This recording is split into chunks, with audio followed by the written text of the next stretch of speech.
welcome everyone to episode 18. This is Demon Gate on Blades and Blasters, and this is Wyrmfall. Who do we have with us tonight? Frank? Hi there. My name is the Prankster, and normally I'm a lot more on the ball, and will say some awesome things about how I'm playing Hum Nahar, the Demon Hunter, and have my voice mod ready. But unfortunately, I'm not, so I'll just do my best impression of him without it. Excuse me. I am Hum Nahar. That's good. Demon Hunter. No, you gotta be a little bit more raspy, a little bit more reverby. I am Hum Nahar. Was that better? I got it. Yeah, now? that's much better. Sweet. He's gonna lose his voice 5 minutes into the game. Cool. And Bees. Hey, it's the Bees. I am playing Shuthar Offbog. He is a warrior who takes care of his friends. And Jester. Hi, I'm Wicked Jester. I'm playing Gunra Tet, a Mind-Tep pirate captain. And his voice will sound a little bit like this throughout the campaign, if you haven't been watching previously. And I'm Rogue. And the GM for tonight. We're going to jump right into continuing the fight, I guess. Right after I read this little intro here to catch us up. What's been going on?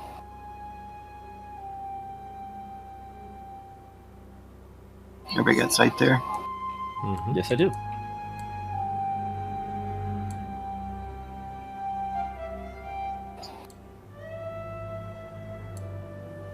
I do. Last time on Wyrmfall, the group was able to speak with the Kuthalan tribe that had taken up refuge in the remnants of the temple near the famous ruins. A few of the warriors, however, were possessed by wicked spirits and fled the location. Perhaps these were some kind of demonic scouts, attempting to warn others of their arrival. The group took chase, but in their way stood 4 giants. After a battle with these beings on top of the Titan's shelf, they took a shortcut to cut off the creatures. Across the giant's bridge, that fell forever it seemed, they ran into the possessed scouts. There was about to be another fight on the bridge, Titan's Fall.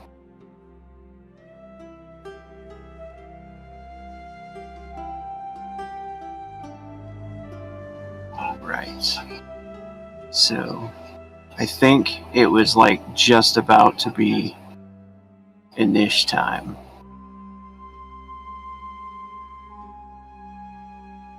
We'll go ahead and throw up the Inish counter and see what everybody's got. War cry, so everyone gets +1. Nice. Bad guys.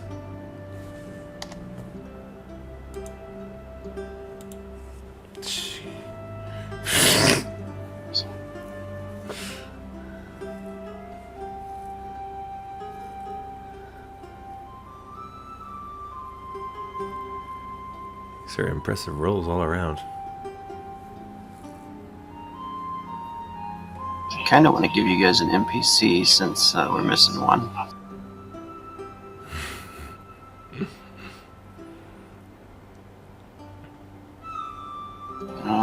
Maybe we'll have one run in after that. Catch up to you guys or something. Yeah, we're just too fast.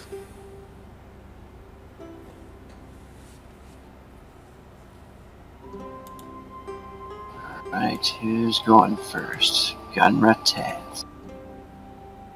Alright, well, Gunra, of course, would have gone sneaky.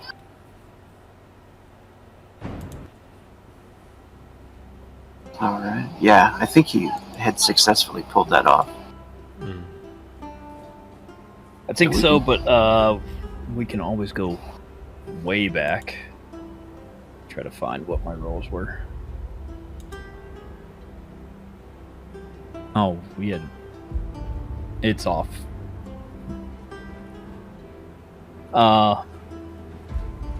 That's alright. You probably have to re-roll anyway to get closer. It was good enough, we can rest assured.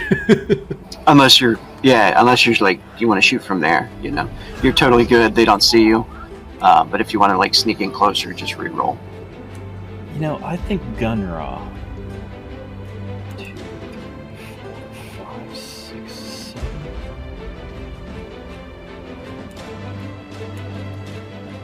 7. Hey, really, Gunra's really gonna quick. flank them. Are we getting the +1 normally from Shuthar yelling, or no? Yes, you would have gotten it. Oh, you hadn't rolled yet. Hell yeah! Oh, Hell yeah! That's slightly better than the rest. yeah. I'll just move Gunra back. Okay, so Hamnahar goes first. Sorry about that. Is it so? My turn. I'm ready to do this. Yeah. Gunrunner All right. should go. Hamnahar is going to reach into his onto his belt, and he grabs a vial of holy water. And if you could see him, his back is towards you. You see this look in his eye, like this is an abomination. And he just begins to rush this guy as fast as he can with the holy water, and doesn't even bother like opening the vial. Just like smashes it up against his head so that the glass breaks and the holy water breaks through it as well. In God's name, leave this soul behind in this person. Return from whence you came. He's gotten really good at that. As he attempts to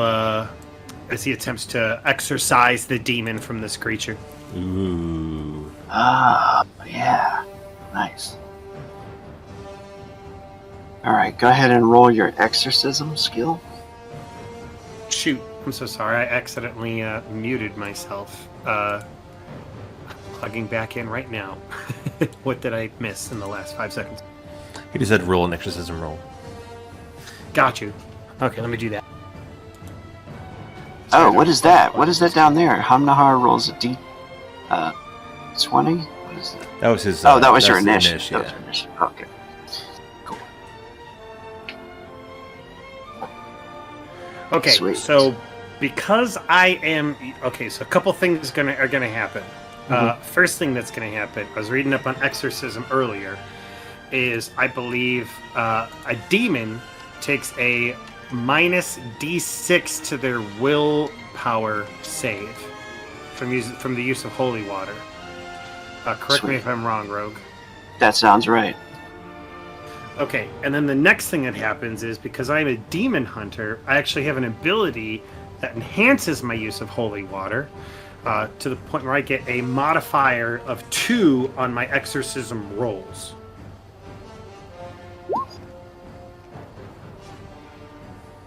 So that's a total of a 13 for the exorcism roll, and then I guess a -D6, I think. Yeah. On his willpower.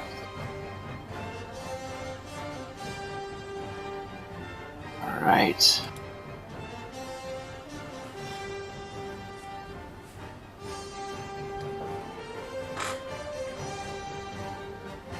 He's got a pretty good willpower too. Let's see here. -D6.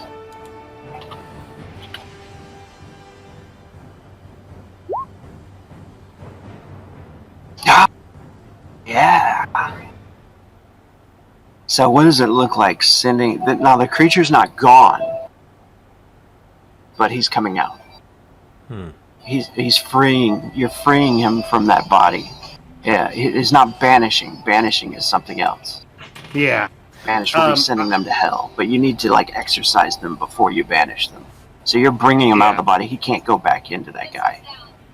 Yeah, I imagine what you guys see is just like the water explodes on this guy's head, and you just hear Hamnahar saying prayers to Godzuk and kuthalan language you can't quite understand. And you probably see this guy like just starting to convulse at all of that, as like maybe like out of his mouth and out of his eyes you see like a small translucent like blue whatever, or maybe it's red because it's a demon, just like full, like almost being like pulled out towards the sky. And you see him maybe like clawing back towards him, doing everything he can to stay in the body. Hell yeah. And when Korok falls to the ground in all of his armor, like his body just goes limp, and he hits the ground, falls backwards into the snow. Wow. And then out of all of that smoke and nastiness, you see the spirit appear, like groveling and stinging from not only the holy water, but the sun is out right now as well, and it's causing him to burn in the sunlight, like really badly. That's what this creature looks like. His wings. You've never really seen a demon like this powerful, or this strong, you think. And ever since you've arrived here in Wyrmfall, this would be like another powerful one that you met. You met the one last game, I think it was, that you fought the. No, 2 times ago, yeah. Yeah. This one seems powerful too. Yeah. But the sunlight is just like burning it. So can you roll 2d6, and that's going to be multiplied by 10, and it takes it every round it's in sunlight. Wow. Is that exploding? It is. Times 10. I did. Oh, you know what? I forgot to put the R in the roll. Kind of need that.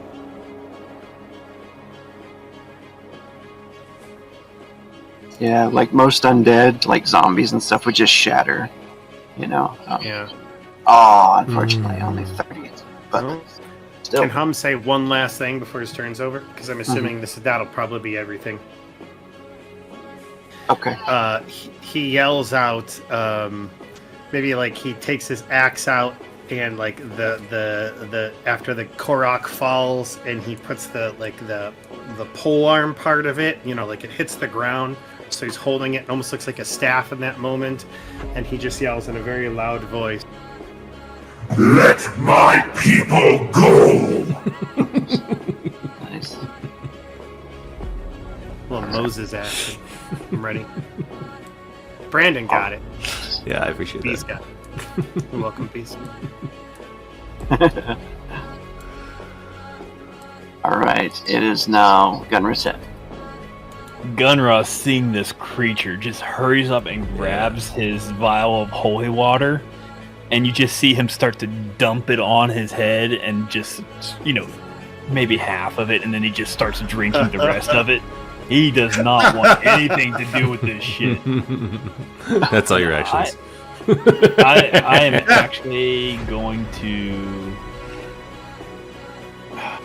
What will I do?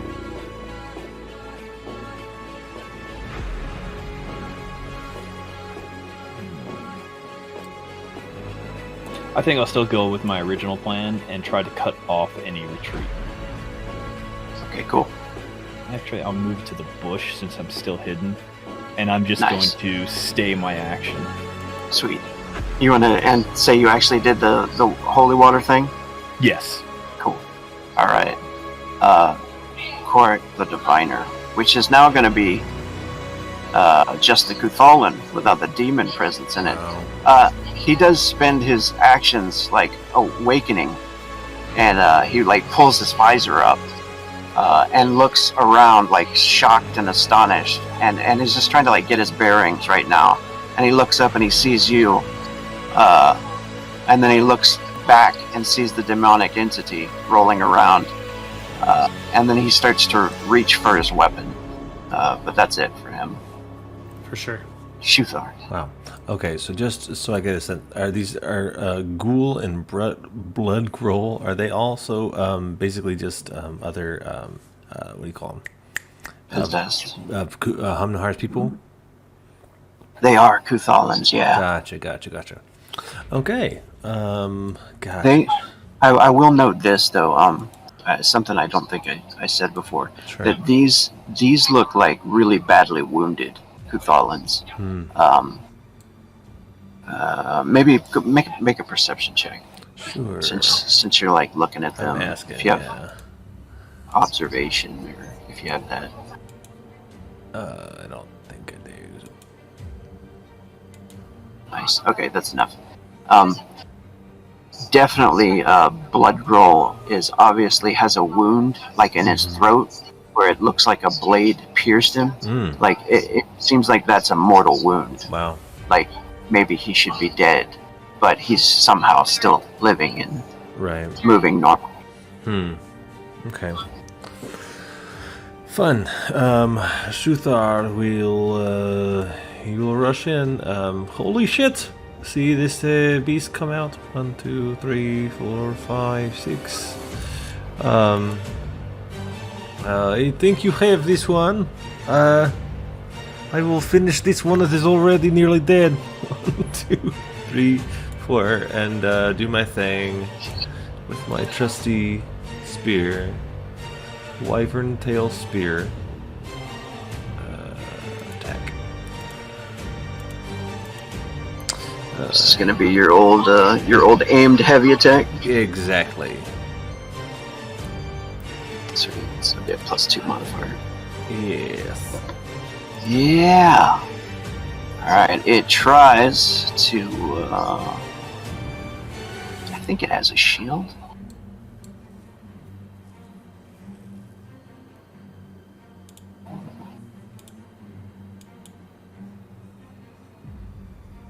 No. I'll try to block with melee.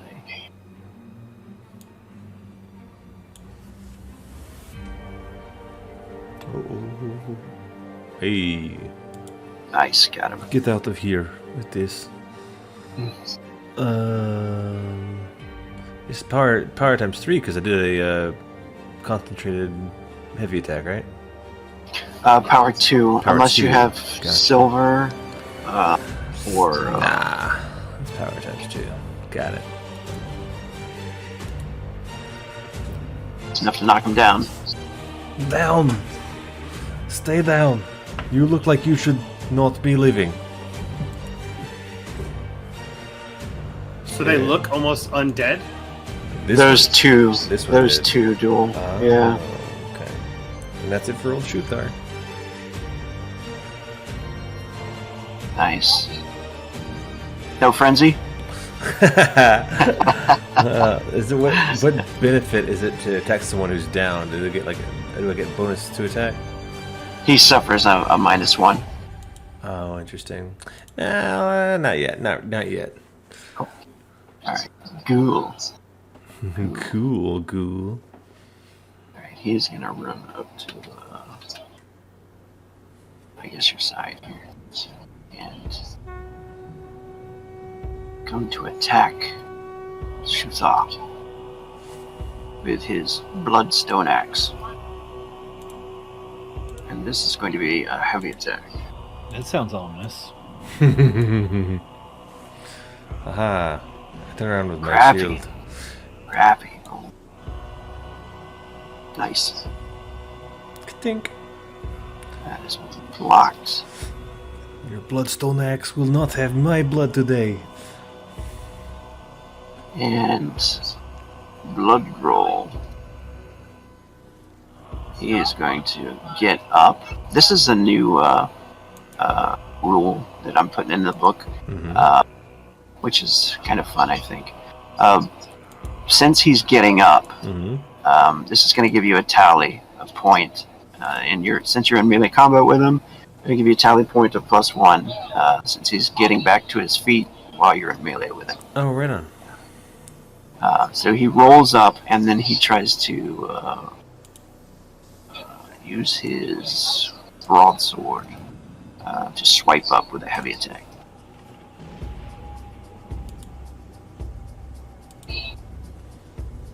Garbage. Try to whack my shield right back around. You son of a bitch, you stay dead. Nice. And then the demonic beast. Who takes 30 damage on his turn? When it's Hamnahar again. You can roll again Hamnahar every time it comes to your turn. Does he So also much take damage from the sun? Yeah, that's what he'll be doing. On your turn. Yeah, Hell yeah. he's like just burning. He is going to try to get you, Hamnahar. Possession. Oh, snap. Bring it on, you son of a bitch! He is also a son of a bitch.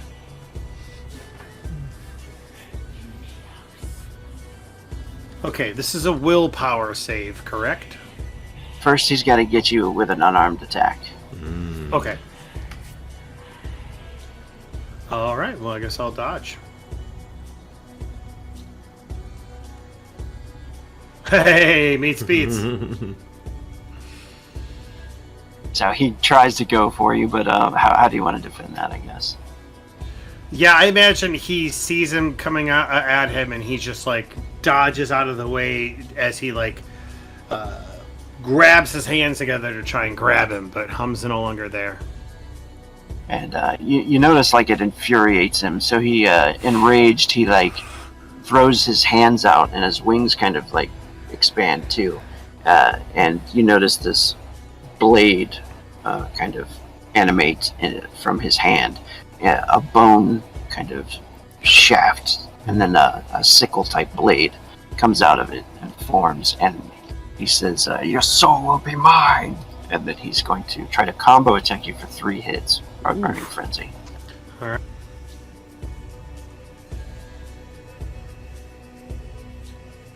Two Frenzy brings him down to 4 Frenzy left. He is going to attack 3 hits with this sickle. I just realized my Ashes to Ashes kicks in because he's a demon, so I get a +1 to defend against all types of attacks from demons and undead. Awesome.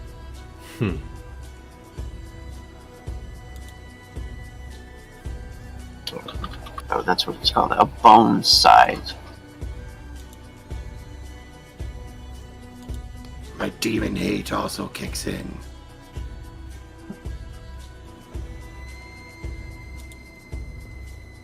I think he's rubbing off on me. I kind of hate these guys as well. Right?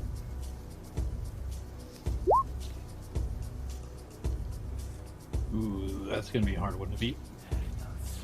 Okay. I have another power that'll kick in. Talisman. The demon hunter must possess the components to construct their talisman, which was done a while ago, like at level 5 or 6. The talisman will add +10 to the resistance of their choice. As well, it allows the hunter to roll 2d20 to defend from possession attacks and choose the higher result. Yes. Yes.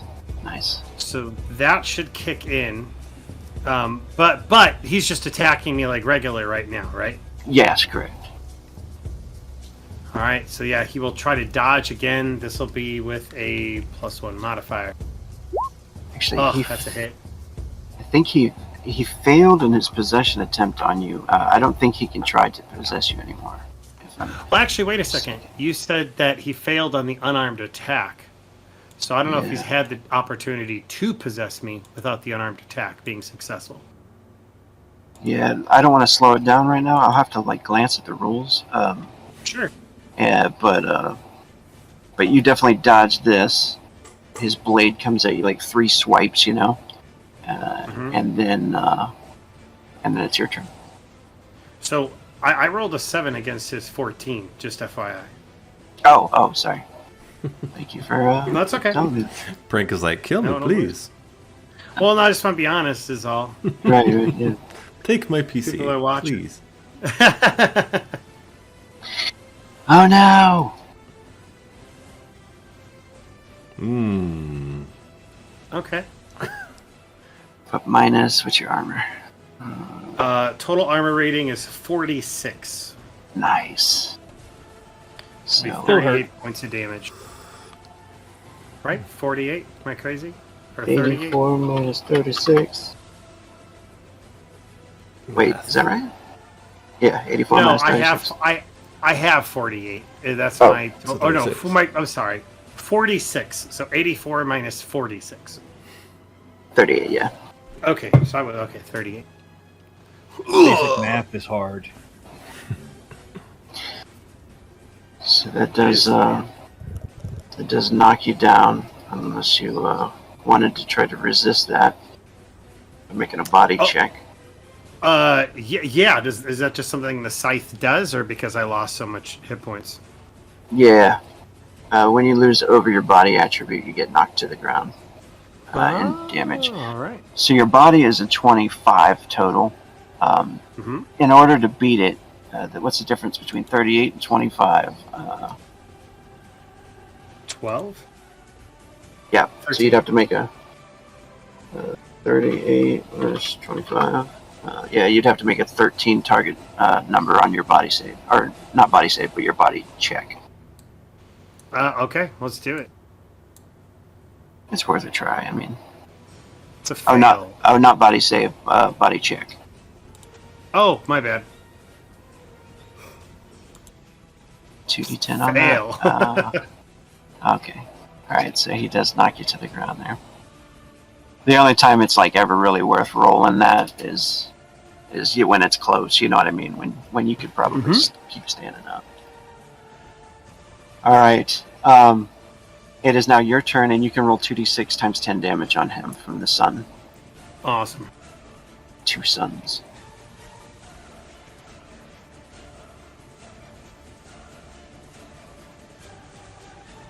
Yeah. Oh, baby. That's what we're looking for. Hell yeah. Uh-oh. It didn't even put him in the yellow.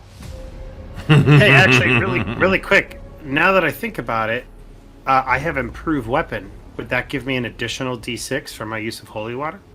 No, unfortunately not, no. All right. I'm just looking. I turn into a rules lawyer when I get nervous and try No, to find any advantage I no can. worries. I know who I am. I'd be looking too. Alright, Gunra Tetster. Oh, wait. Oh, do I not get to do anything else? Oh, that's a passive thing, right? Oh, yeah, sorry. Go for it. No, What the hell am I doing? You are fine. You're absolutely fine. Rogue's getting nervous. Okay. I know, right?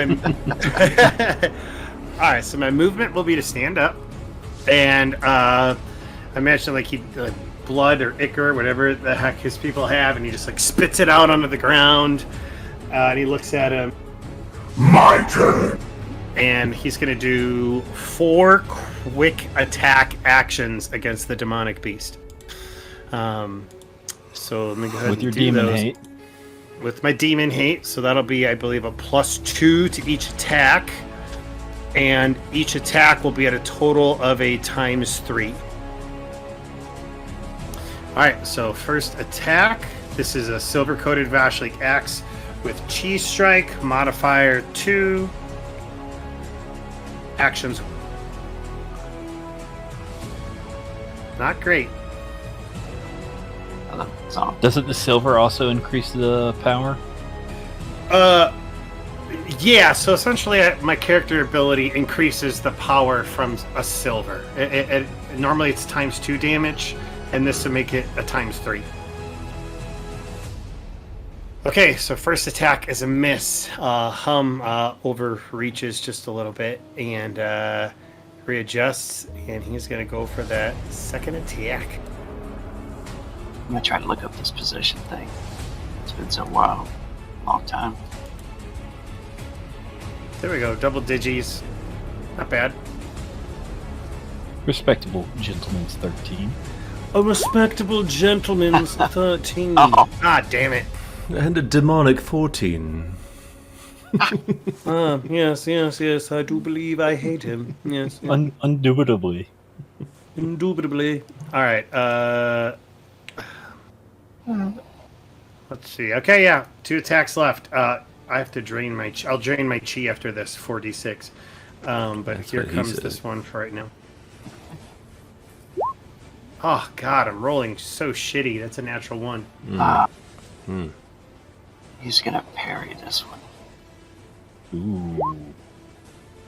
Ooh. Success. Don't like it. Alright, that is a fumble table there. Oh no! Oh, jeez, that's not. Oh no. Oh, okay. Okay, so it's a single attack on yourself. Max. That's not too bad. What that means is if he did a heavy attack, or if he did a combo attack, the max he could roll on himself is a heavy attack. Like you wouldn't sit there and continually hit yourself 6 times. That is You never know. Okay, cool. So then Maybe max. a dumb lizard would. Oh God! But a critical hit. That's So that would be. So it's a max of a single attack, correct? yeah. Well, it's a single attack, so you roll the damage on yourself, but it's a critical one, so it's times 2.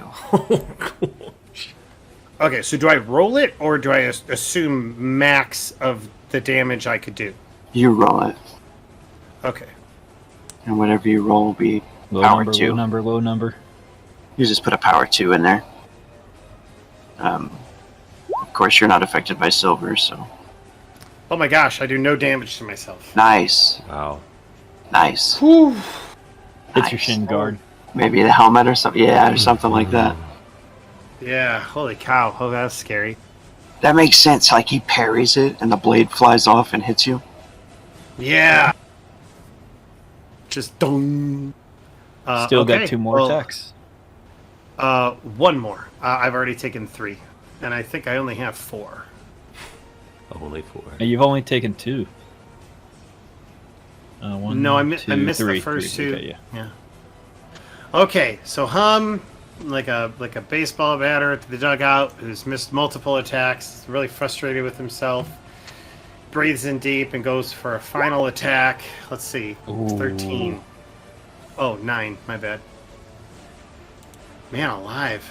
He's gonna try to get parry again and get that tally up.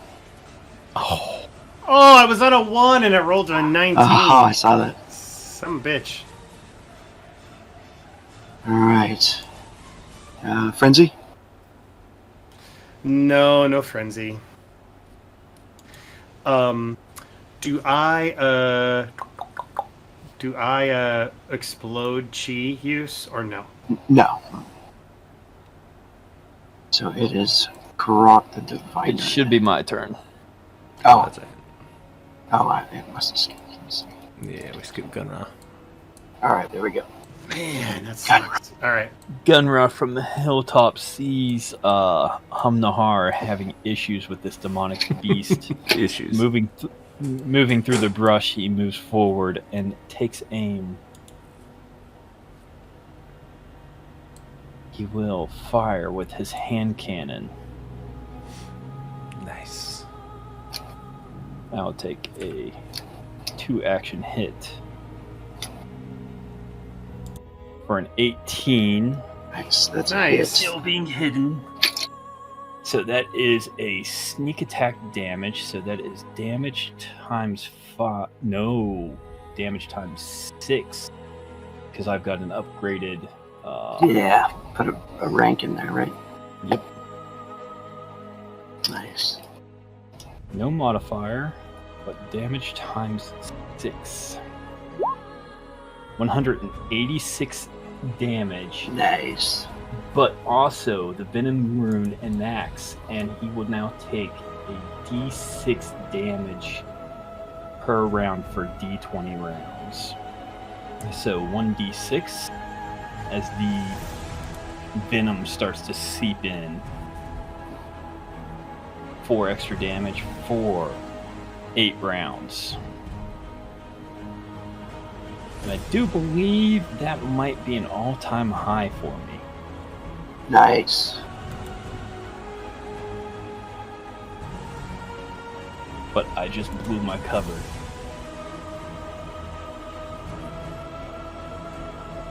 So, that shot took 2 of my combat actions.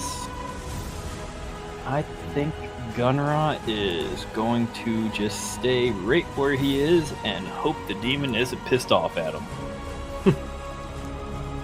As he drops his gun and readies his blades.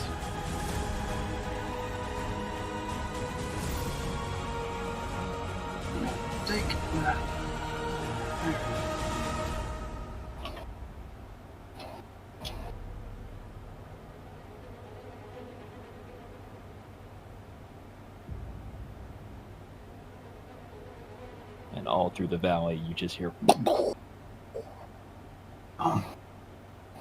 You see it struggle for a second and like fall down to one knee.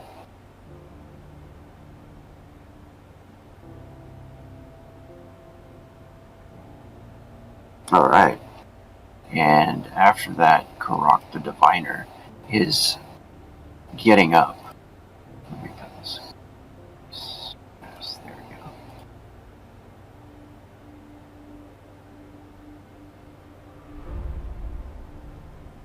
Karak jumps up, and you can tell he's pissed off.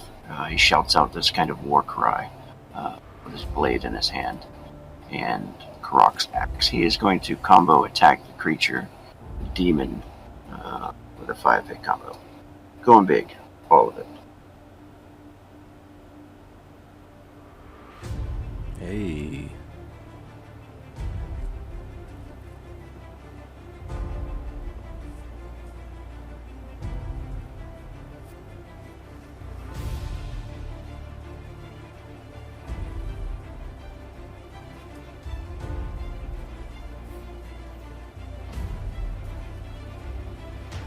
Oh, that was crappy.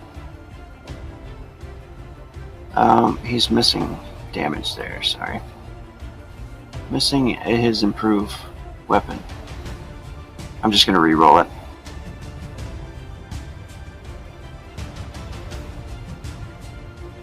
It's a 5-action attack.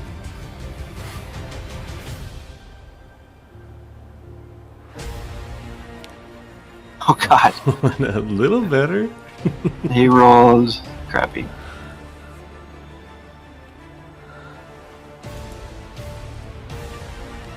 You can tell he's like hacking his blade in.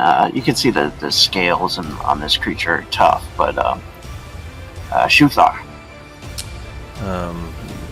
Shuthar hears all the commotion behind him, but he wants to keep the attention of these two guys. He says, "You, look at me. Look at me. Leave them alone." He takes he's actually going to take a whack at Ghoul this time, just to try to keep his attention, keep his friend safe. But I'm going to do a quick strike instead of my usual aimed heavy attack. I will say that you do notice behind Ghoul is some unsure footing. Oh, is there? How did, mechanically speaking, how could I shove him? If you knock him down, okay, like shoving him, you could just you could do an unarmed attack and Okay. And push him. I will try this. Look at me. Look at me. Don't look behind you.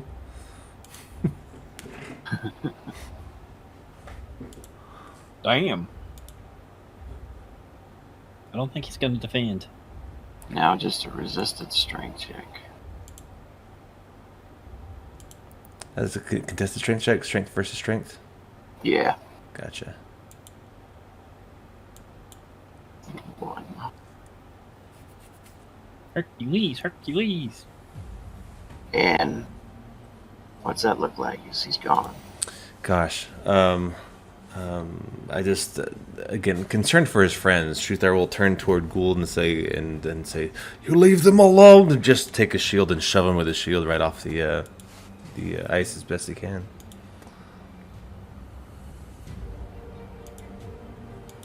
Ghoul steps back a few steps and just starts to slide, tumbling backwards and falling. He's at least downhill now. That's cool. He's going to go over the side for sure. Actually, you know what? I will give him one chance once he gets down there, since it's not like a straight vertical drop. Sure. How many actions would you say that would take? You could That's just one action. Oh, cool.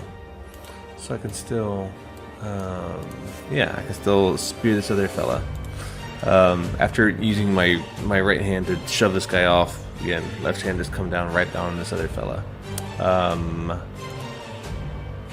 It's going to be,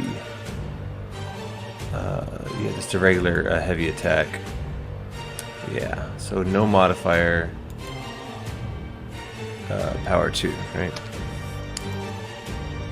Oh shit, that was damage. My mistake. Let's roll on to attack.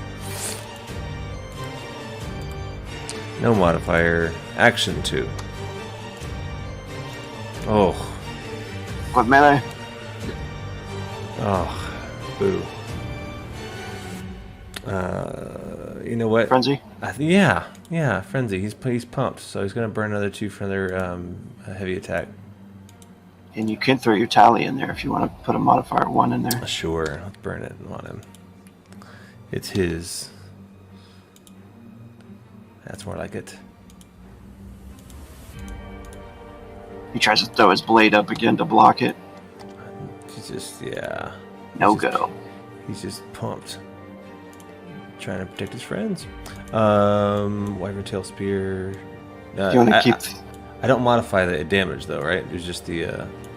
Oh, no. Yeah, it's just the... Smack. Yes. Oh! That is a kill. Nice.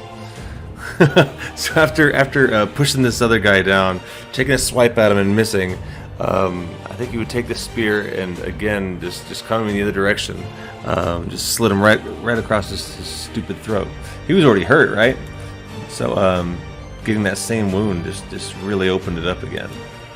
So what you see when that happens is like his body. You open up his body, right? His body drops. Right. To the ground, and then this spiritual essence comes out of his body, and it appears to hover for a minute like this.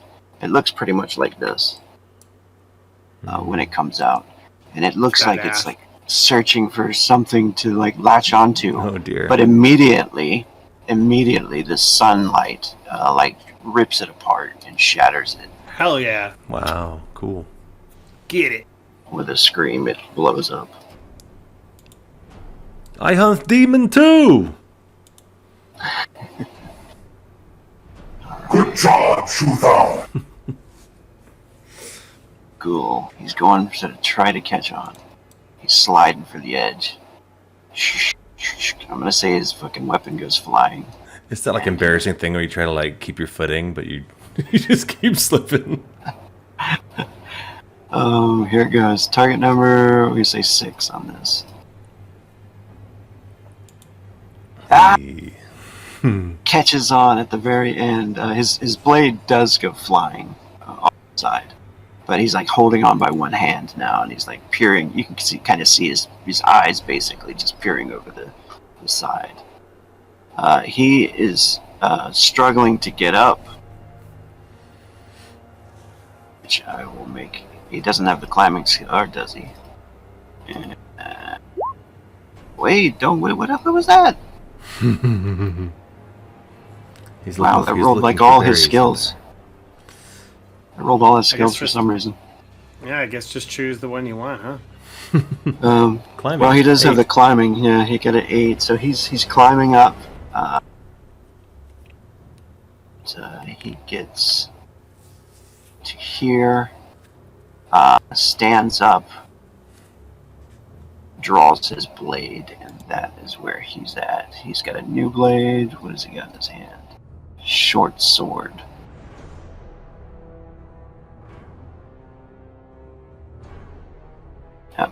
There he goes.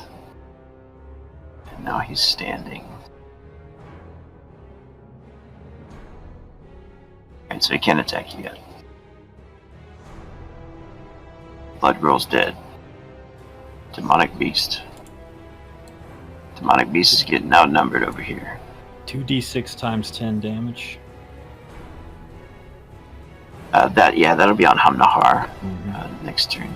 Yep, just throwing it out there for him. He's gonna. I take. Oh yeah.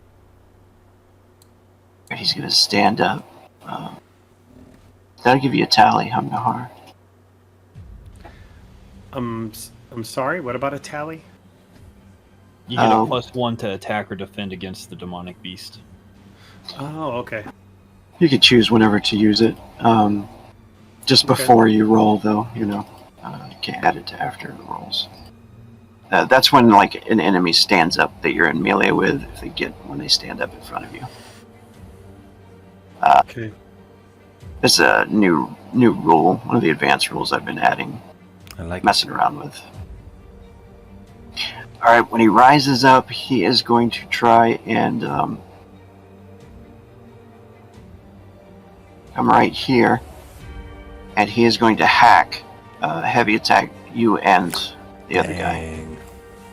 All right. The bone scythe.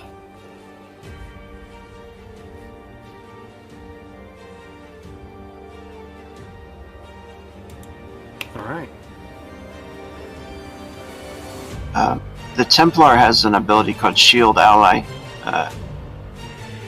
Okay, you're good. Nice. He doesn't need your shield. Yeah. I mean, I'm for it. Don't get me wrong. Correct. Defend. Correct. He's got an old macro. Yeah, looks like he needed it though. He is hit. Does he has any abilities that can save him? Lance real quick. Can Korok, if he sees it going through, can Hum take the hit on his behalf? Like interpose himself? I would say yes with that roll if you want to. Yeah, Hum absolutely would. Like, he dodges and sees it, like the forward momentum going, and he, just gets in the way of Korok and the demonic beast, and he'll take the hit. Nice. Like you see him maybe trying to shield you, but it fails. He's about to get hit, and you jump in the way. That's cool. Yeah. Alright, here it comes. Oh, God, of course he exploded on it. Okay. So that'd be 80 minus 46, so that should be 34 points of damage.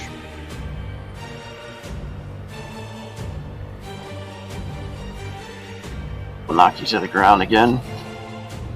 Alright. And when he does that, he is going to burn 2 Frenzy and 3-hit combo somebody. I'm going to say I'm going to roll it fair. 1, 2, 3, Korok, 4, 5, 6, you. Sure. Yeah, he seems interested in you now. Hmm. He's like, this is a demon hunter. Gonna go down. I don't want that attention. Well, actually, I guess Hum would like that attention. I don't know if he'd like it. He'd hate it. But he'd want it. All right. What bone? I'm on the ground. So, what negatives do I take to this roll? -1 to defend. You could just use your tally right here and just take that away though. Yeah, I'll just take that. I'll just take that right here. And so, actually, that'll come up to a net 1 because I'm using the one I have. -1 from on the ground, and then my ability that gives me a +1 to defend against demons. Nice. Nice. Nice. Hell yeah. Rolls out of the way. Sweet. And then it is... That's just his first attack, right? That's it for him. because he swiped at both, and then he came down with a 3-hit combo, and that's now it's Hamnahar and All right. the sun damage. All right. Sun damage first.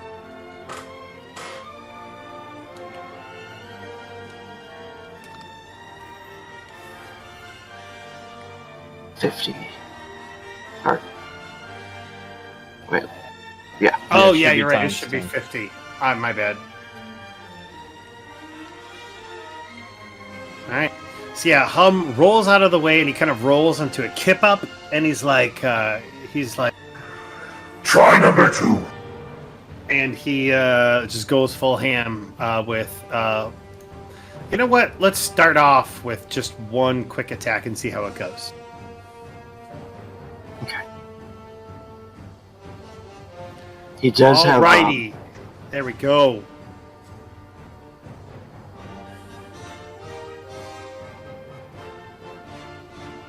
You're about to say something, and I cut you off. I'm sorry.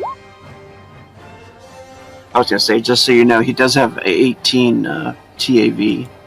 All right. But you do good quick attacks too, so I don't know if it. All right. Well, silver-coated Vashlik axe, modifier 0 times 3 power damage. 96 points of damage with his first attack. 96, that's nice. 96. So he takes 78. Cool. Hell yeah. And with his second attack, he's going to do a heavy attack. And with his... So second and third action will be a heavy attack. Fourth action is to aim. So he'll get a cumulative +4 on this attack. And if it hits, it should do times 6 damage, correct? Yep, that's right. All right, charges it up with this chi, modifier 4. All right, 17. Come on, baby. He is going to use his 2 tally to defend and try to block with melee.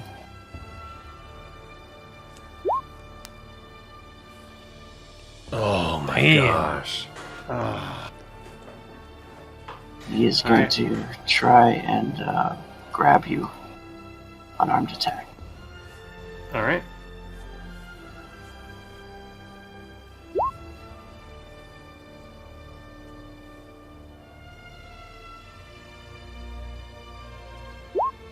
That's a success. Alright, basically he just grabs you by the throat. Okay. I'm gonna burn some frenzy because I don't want to be in this. So what do I need to do to break his hold on my throat? Doing And how much enough- frenzy will it cost me? You can do do you have any attacks left? Action points? No, I used quick attack, heavy attack with an aim. So I'm out of actions. As long as you do enough damage over his body. Okay. So I think that's pretty close to like 40 damage, I believe. Okay, so then I'm gonna burn 3 frenzy to do a heavy attack with an aim. Is that doable? Or can I only burn 2 at a time? Only 2 at a time. Okay, I mean, well, then only will- 2 per round, yeah. Okay, then I will do a quick attack and rely on my damage. Yeah. But I'm gonna aim with it so I can get that +4 again. Oh, okay, cool. Okay. Nice. So yeah, holding him by his throat, I picture him dangling off the ground a little bit. Like a calm comes over him and he takes a breath, and with his axe, he like just tries to like bring it up on the arm itself.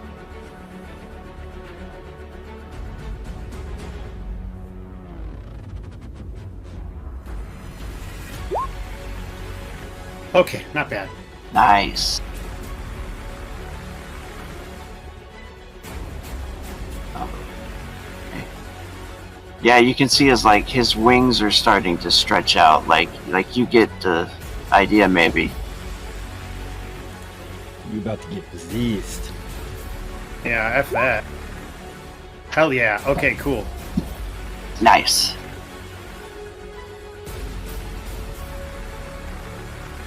Cut that arm back. Hopefully.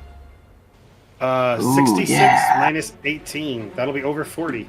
Damn, that was even with 3 1s right there. Nice. Golly. It does knock his arm back. Alright, so I'm let go and he lands on the ground in the superhero pose and comes back up. Superhero landing. That's really hard on the knees. It really is.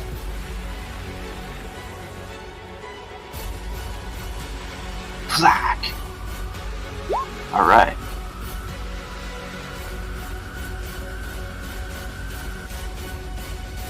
Dang, This is man. I gun rolled attack. high on all my chi. Gunra, not wanting to get too close to that monstrous ass demon, sees Shuthar, knock the guy down, but he's back up and finish off the one guy. If Shuthar, just out of the corner of his eye, notices Gunra running on all his paws, just running and charging, flipping over Shuthar, he dives in one of those 2 feet forward kicks and tries to finish Ghoul by knocking him down the hill with a kick. Nice. Moon like kick. Well, jump over Shuthar, 2 feet down, moon kick. Yeah. But attack, and I will just do a 1 action because I've got 5 actions to use with melee. So 21 to defend. Nice. Oh, moon kick is something different. I was picturing. Yeah. Kind of like a 2 feet forward, just Yeah. torpedo kick. The perfect kick to throw somebody off. Boop. Oh, God. Oh, damn. Oh, no. Golly. Rolling rocks.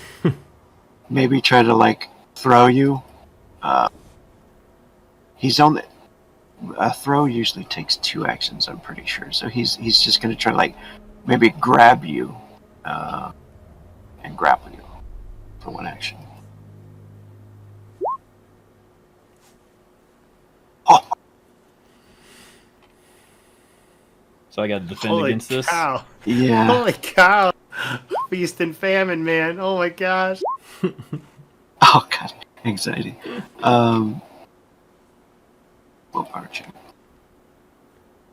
Alright, he fails at grabbing you. But also failed to kick him off. Well, I do happen to have 4 more melee actions, and I really want to push this guy off a hill. So I go back around with a crescent moon kick, flipping around and smacking him for another arm-to-arm melee. This one, power 2, because even if not, I still do damage, plus 6 to all melee damage. Oh, jeez. That's a 6. He's -1 for the rest of the round. Mm. Oh, There we go. Yeah. Holy crap. He's probably... I just picture him balancing, trying to the whole time. He's doing the.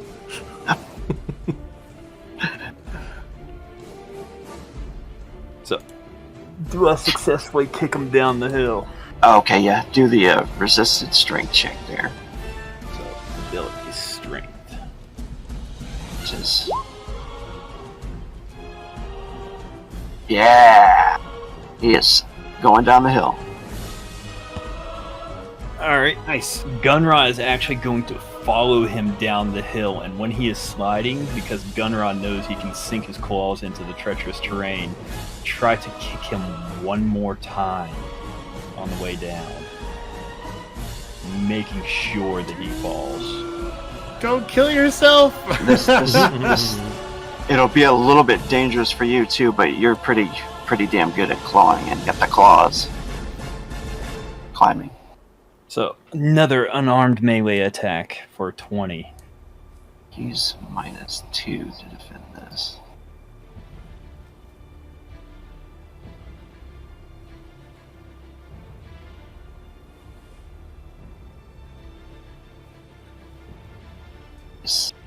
Nice. Alright, what does it look like as you get rid of the ghoul? You just, again, you see Gunra come out of the bushes, charging Hell on yeah. all his paws, jumping over Shuthar into the torpedo Get him. kick, almost getting grabbed. He spins around with a crescent hook kick, smacking the guy down the hill, and when he starts sliding down the hill, Gunra just follows behind him and just comes around to the face as the guy probably staggers and tries to grab a hold of whatever he can. Kicks him upside the face so that he just cannot manage to. And just then, he slips down into the abyss, and Gunra decides he's slid far enough. And I will go Nice. ahead and do my climbing skill, which is not on my character sheet, on my quick tab. So, climbing.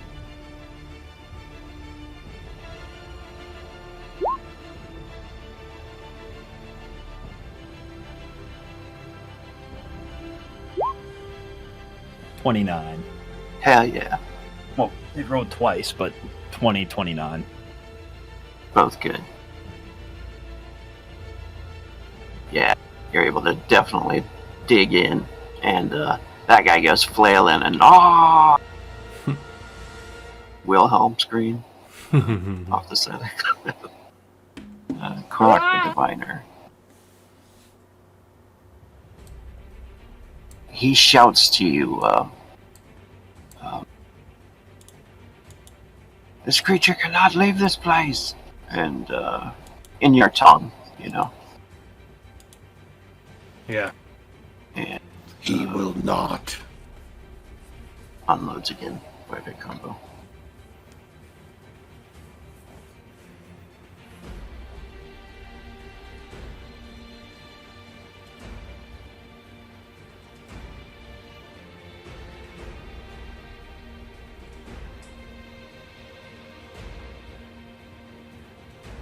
Oh, how many rounds of Nice.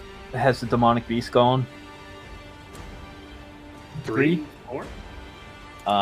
He needs to take Oh, damage from the 3d6. nine. Nice. 666. Wait, Come do on. those Is the explode? poison damage explosive? Yes. Yes.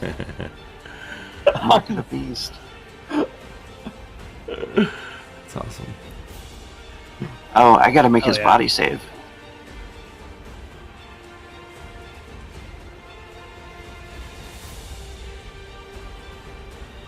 Not too sure the rune that it has a body save.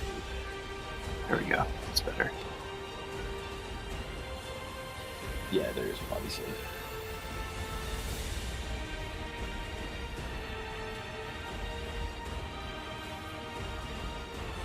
That's a little bit better there.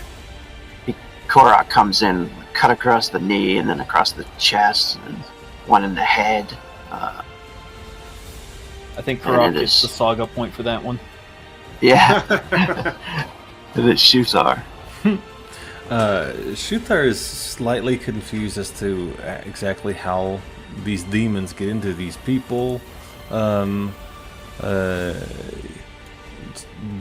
the one is already fallen.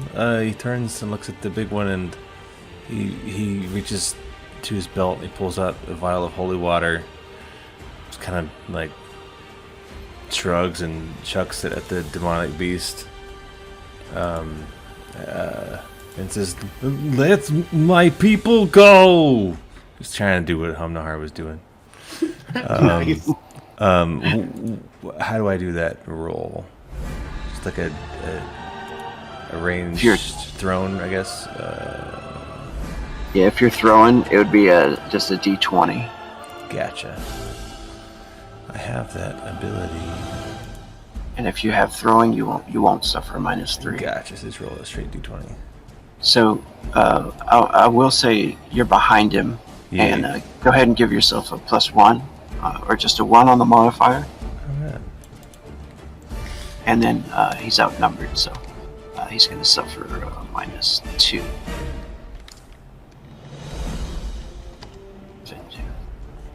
Nice. Nice. So this is just chucking holy water, which I believe is 2 actions? Or Yeah. is it... Yeah. That is. It hits him. Yeah, and what kind of damage does that do?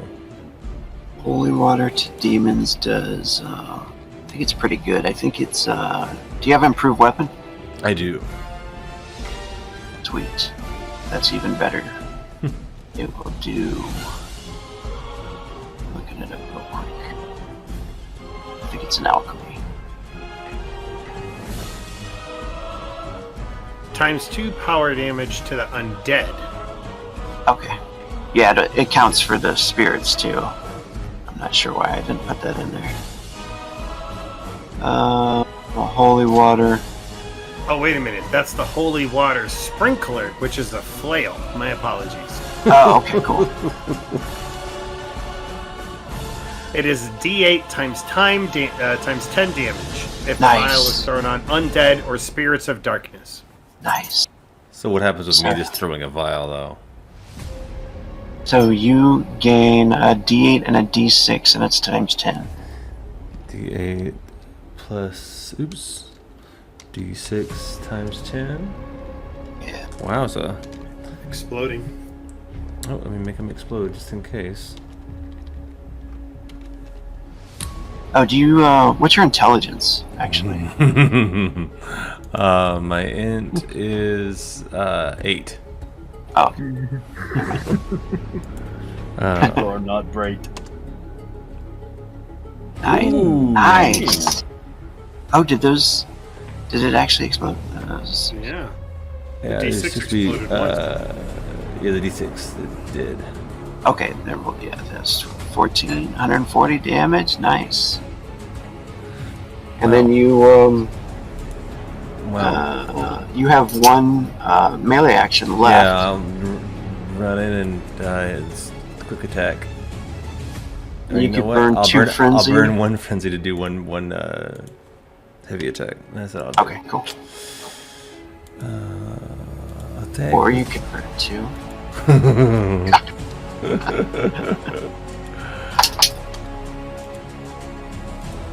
Hey. 21, nice. Dude, That's a nat man. 20. Back to the ground, knocking him back to the ground. Rolling rocks. That was a nat 20. Oh, nice. So, do I roll on a crit table before I roll damage, or how does that work? All right. So the holy water not only like burns him like horribly, and it kind of debuffs him, mechanically. Sure. So he's like screaming and falls to the ground, and then you rush up with the blade, right? Mm-hmm. This is gonna be power 4. Nice. Well, yeah, I was doing a heavy attack, so it'll be total power 4. Yeah. Yeah. Screaming, let my people go. Oh my god, 280 damage together, buddy. Holy cow. Is that your max? That's- 140. Well, no, I think I did better than that before. I'll look at my 168's the record so far. But hey, good round for old Shuthar. Hell yeah. Demon Hunter. Stab him like in the back. Mm-hmm. He roars, his like head goes back, and then it is Ghoul. Ghoul is falling and screaming still.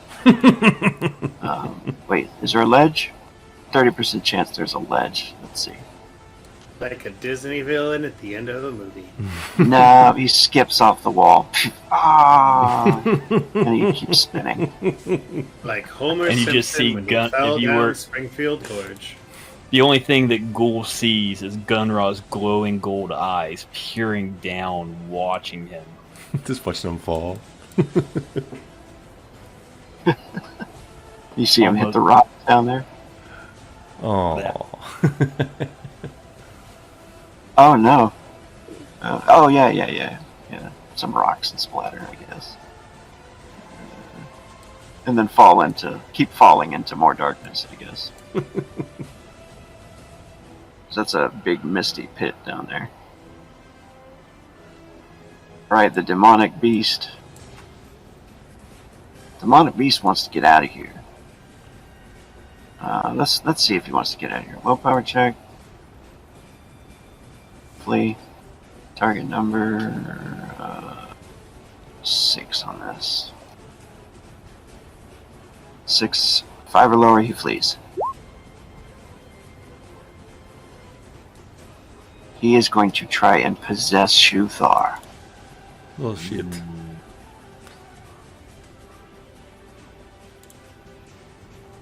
Be sure it's 2 actions, unarmed attack. I still didn't look that up. It's a 9. Do it, Shuthar. Defend. Possess this bitch. Yeah. Alright, now he's gonna unleash the rest of his madness with the 2 frenzy, the 3-hit combo. Oh, he's out of frenzy now.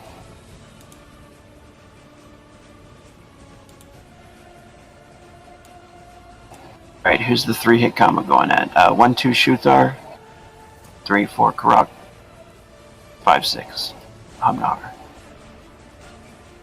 Shuthar. You know what? I think the Templar has an ability to taunt.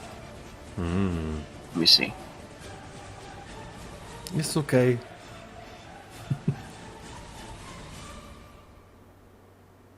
That would be kind of cool. It's okay. Let him hit me. I mean, I protect, you don't. This is my job. Outrage. Once per turn, the Templar has the ability to anger an enemy during their turn.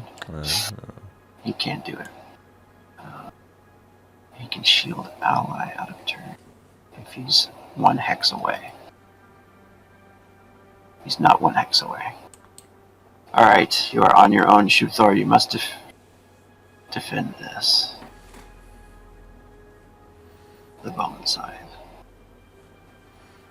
This big scary weapon. This big scary roll. Hey! Yeah! Heck yeah! I can't see you. I was getting ready to use my deflect. Yeah, nice. He does do damage to the shield. Oh, how much? Let's see here. This is what you would have taken. Not too bad. Hey, not bad. Too bad. Cool. Alright, I'm Nahar. Alright. Sun damage. Sun damage. First thing. The 2 suns burning. Eye in the sky. 1 red, 1 blue. Nice. Oh, 204. Wait, 6, 7, 8, 9, 10, 12, 120. Times 10. Yeah. I keep doing 2. I don't know why. Gosh, right. Yeah, 120. Oh my goodness. Oh, that hurt. Alright. He is suffering. Good. Can I aim twice or no? No. Not unless you have a Okay. talent. Can't fault me for trying. Alright. He is going to do... I only have 3 chi left. So I don't think I can charge up my strikes anymore. I think it's just a straight up axe. So he's just going to do a quick attack against this guy. And we'll see what happens with just 1 quick attack. He's looking rough. That might be all you need. If I can roll higher than a 2! Gah! Parry deflect. Oh, there's should be more negatives on that. Okay. He's suffering -2 from the debuff. And prone. See, okay. And he's prone, that's -3. And he's That brings him to outnumbered 9. by 2. That's -5. He still misses though. Shit. Yeah, that puts okay. him right on 7, doesn't it? It does. Unless I can think of... Yeah, I got... Yeah, if I would have aimed, like I said... God dang it! Alright, so he's going to do a heavy... Helmnahar is done messing around. He's going to do a heavy attack with an aim, which will hopefully finish this thing off. So question. Yeah. Can I call on Kota to aid Humnahar's hand? Yeah. Alright. You just see Gunra's eyes glowing off in the distance as he's calling for Kota to help out Humnahar to defeat this beast that should be back in the realms of hell. How does this manifest mechanically? Well, go ahead. Failure. First, it doesn't. Gotcha. Yeah. I nearly had a 50-50 chance. Yeah, that's pretty good, man. There we go, baby. Alright. Nahar doesn't need the gods. All he needs is demons to slay. Oh man, you got him. I mean, this is mechanically impossible, right? For him to, unless he... Don't Don't jinx it, Don't do Richard. that. I know what you're doing. You see, son of a There bitch, Rogue. you You go. son of a bitch. All right. Hell yeah! Here we go. Okay, modifier 0, but this will be a ×6. He sees where the water's been burning on the demon's back, and he like takes aim with his axe, especially when he sees that this thing's trying to possess Shuthar, and he just gets enraged and defensive and buries it right into its like vertebra, right where its neck and shoulders meet, and then just keeps hacking. Hell yeah.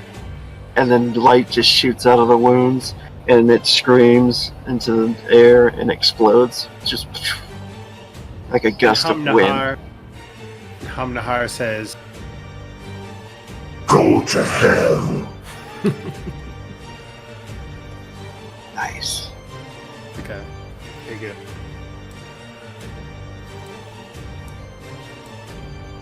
And then it gets all quiet. Nothing but wind, I guess. Korok immediately like runs over to Yeah, Blood. the shooter would slowly turn around and look over at the guy that he killed. and you can see his tongue's coming out, and he's like out of the face mask. Even his armor, the helmet was built to have those slits in it, you know, where his tongues can come out of it, and you can see they come out and kind of taste the air. Maybe seems like he's almost tasting the air around him to see if he's gone or something like that. So he puts like a hand on him and nods to him, and he says something in the Kuthalan tongue, which is basically like sorry, brother, basically, you know. Yeah, Hum hears that, and he puts a hand on Korok's shoulder and just stands there with him. Shuthar will say, I am sorry I killed your friend.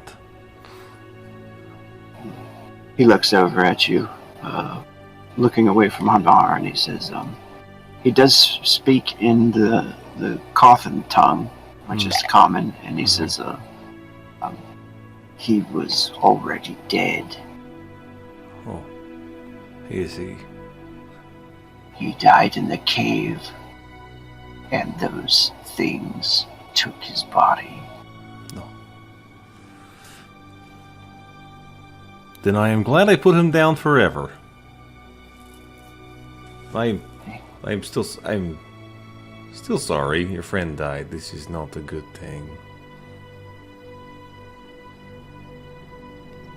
He nods, and he says, many thanks for coming after us. I could feel the demon's thoughts, some of them, and it wished to take us to the ruins and to warn them, the others like them. To warn them of what? That more mortals would be coming soon, and that there would be plenty of food. A new celebration of blood.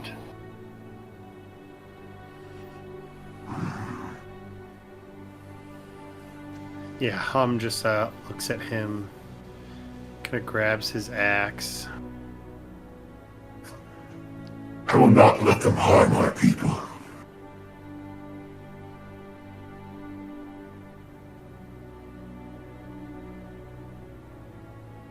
He says, the people, do they still live? They do still live. And my compatriots and mine are helping to defend them against any other possible incursions while we went to go rescue you. And hopefully, these other two.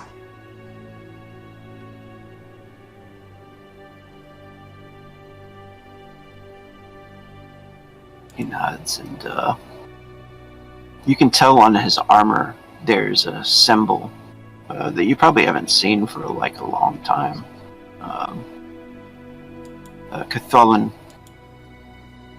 god, and it wasn't like one of the dark ones. You've probably seen those more than anything, but very long time since you've seen this one.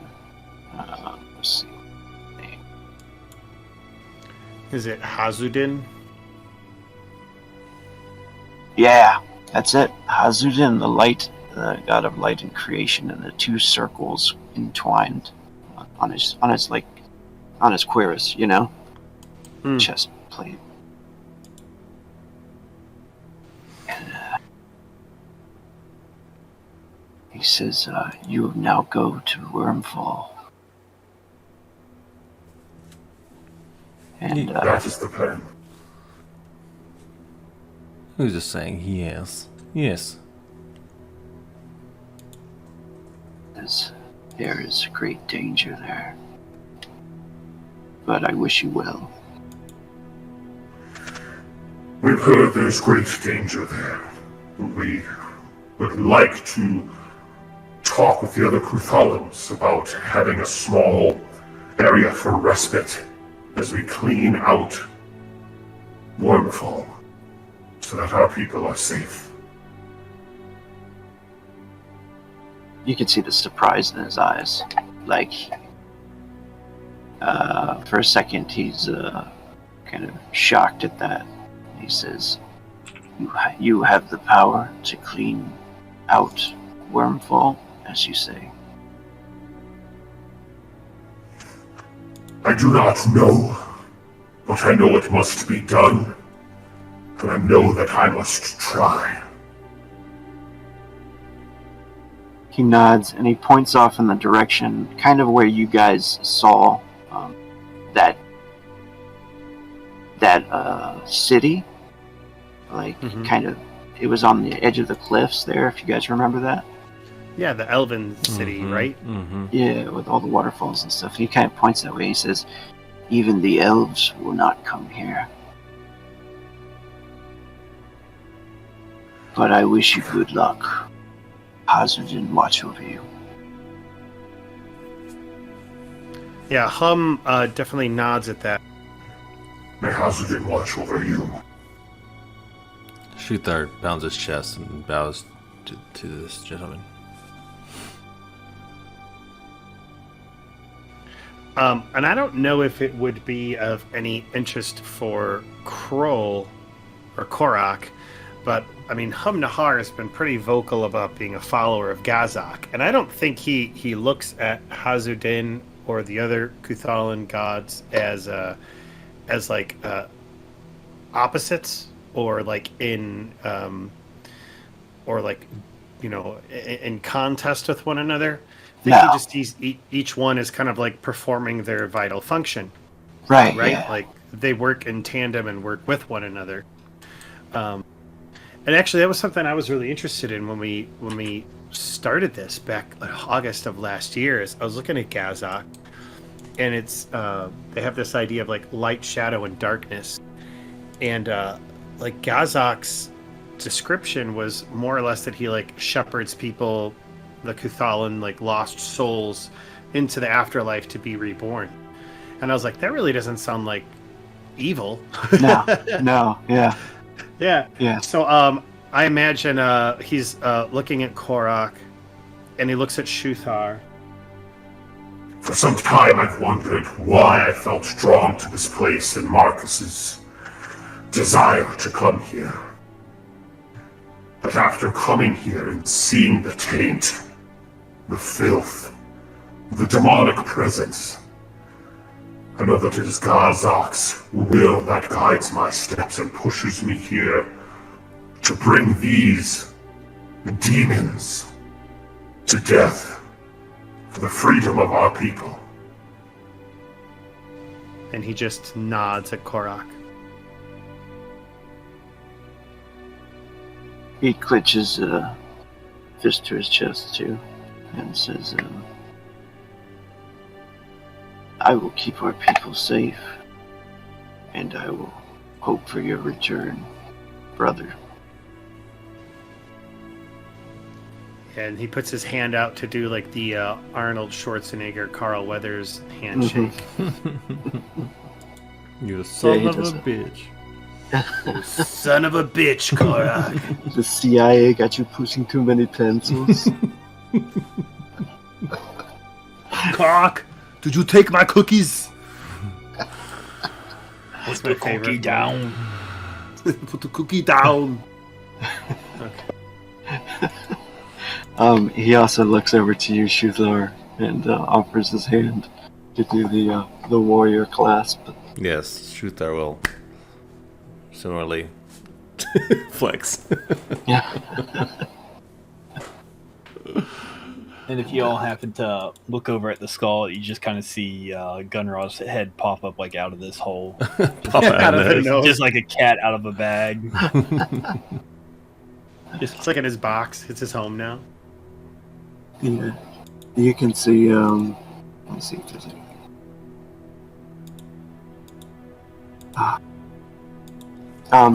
Yeah, nothing in there. The skull is pretty empty and filled with overgrowth and stuff like that coming out of it. Been there like so long, Gunra comes out of the skull. Yep, nothing in there. Korak. Korak, if you could help us. On our way here, we saw a path leading elsewhere, one that might be used by others to hurt our people. Do you know, is that well defended? Do we need to check that out? Oh, you're talking the elven runes that I saw. Yeah, I remember Back when we like fought the giants. Yeah, I remember Rogue specifically gave us a path between two places to pursue these guys or to go down like a path or something. So I figure it's worth asking him about. Oh, he says, I think you would know, yeah, what you're talking about. He says, the giants in the cave. Says, sometimes they send out a hunting party, but there are not many of them left anymore.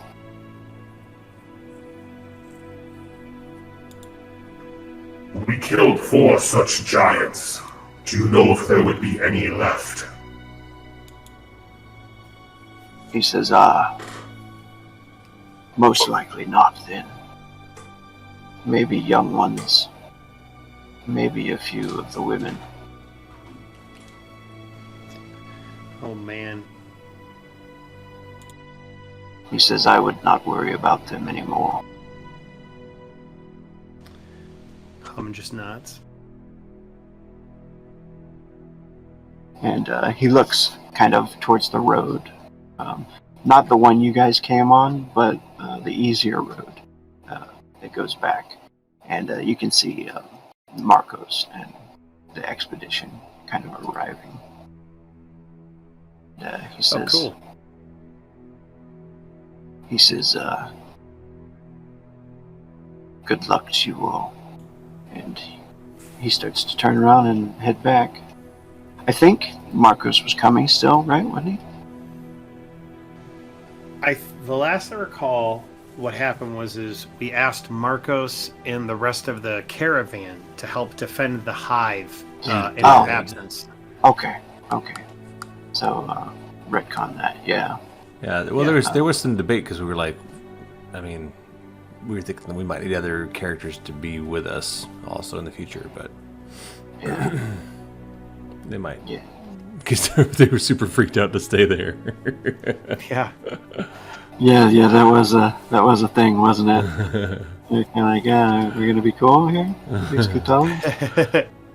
Well, I imagine, the big reason why Hum was in such a hurry was to save those who were possessed. Mm-hmm. So I think he would look at all of you. It might be wise for us to take a respite before continuing on to Wyrmfall and to reconnoiter with our party to make certain that we're all on the same page going forward. Yes, we can go back to rest with our friends. Make sure they are safe with the hive. Gunrod looks at you all and not hurt. Alright. I mean, a catnap won't hurt me. Nice. Alright, so you guys go back to the cave, yeah? Mm-hmm. Yes, as we walk, Shuthar will ask, Helm the Heart, can you make more of this holy water? I cannot. Oh. I don't. I don't think I can. I will need to think about that. I was very good with this holy water. You are excellent. While we're walking, Gunrow's kind of rummaging through the bag of stuff from the giants, trying to figure out what all the stuff that we didn't know. He's very interested in the strange-smelling liquid. Yeah. Thinking there might be booze. So you guys are cool with all going back? Yeah, I think so. Yeah. Yeah, yeah, let's do that. Let's identify that. Yeah, I don't think we got too far. We were really only just 7. chasing after this group. Yeah. And if you guys walk back the easy way, you don't have to make all those terrifying fall off the cliff things. Yeah. Hum is for the easy way. So Korok just he walks back with you. I do want to say, you do end up running into Marcos down the trail, and it looks like he was kind of like maybe making his way that way, because I would mention before, maybe he would come up and check on you, or at least he's so excited to get to Wyrmfall that he's like, are they cool? Are they cool? Yeah. So he does run into you, and we'll do this scene as you guys are going back to the pad. I'll move you guys over here, and then on the way there,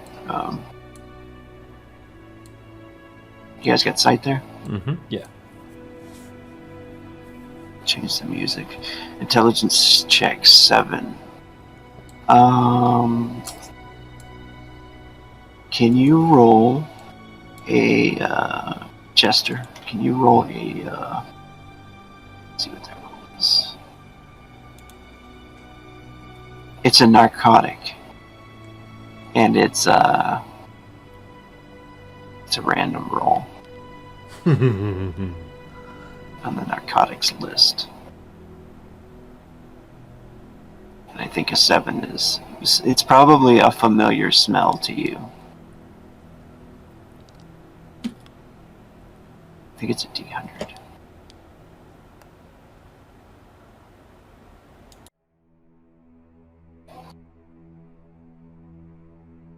Drugs.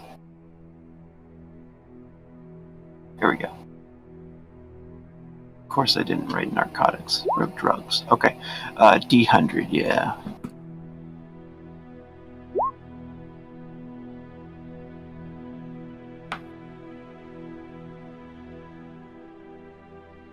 $78. So you have found... Oh, this is very interesting. You're pretty sure that you've smelled this before, and it's an odd mixture called spirit root. It gives people like crazy visions. Usually, like used by shamans, is what you've probably heard of it before. People kind of drinking it and tripping out, almost like a peyote type of vibe. I think this would be great for Shuthar. Oh my god. I want to see that.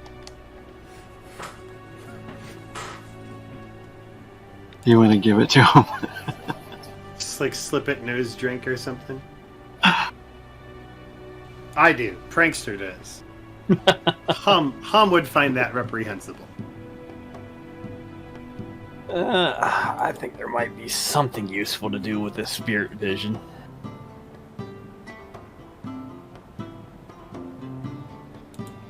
When you get back, the others they come to greet you all. You notice Korok. He kind of goes over to his friends and speaks with them, and you also notice some of the others kind of crowd around Korok. It looks to be like he might have been a type of leader to them, or some kind of alpha in the area within the males anyway. Yeah. But you think he's more of a like holy guidance. He's a templar. Yeah.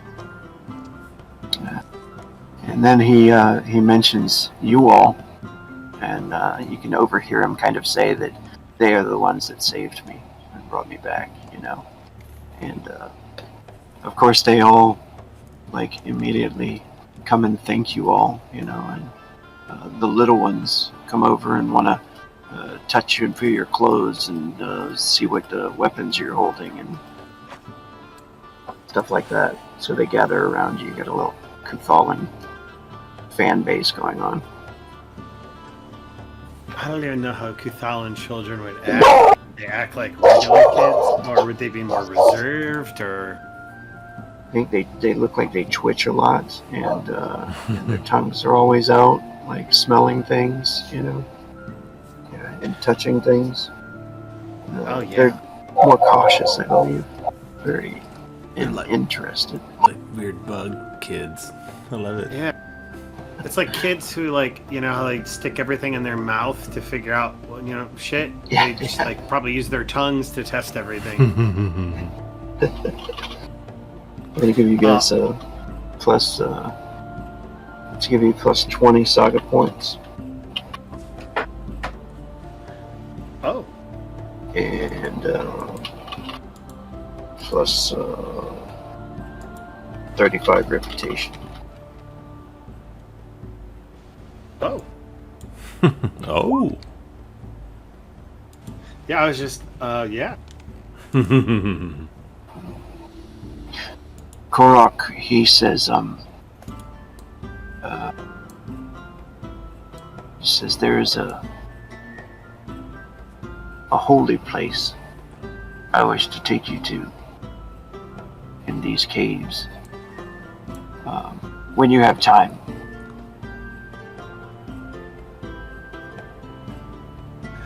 Well, my friend.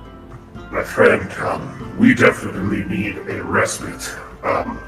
I cannot speak for my compatriots, but I know that today we have fought. We've been in at least 3 battles now. And while the mind and heart wish to push on, the body longs for rest. I would consider it very restful for myself to have such a guide to go to such a place. Indeed, when you awaken, we will go there. And he looks up to those big eggs, and he says these were the eggs of the dragons that once lived here. Oh, snap. Shit. Now old, petrified. But this place is still a holy land in my eyes.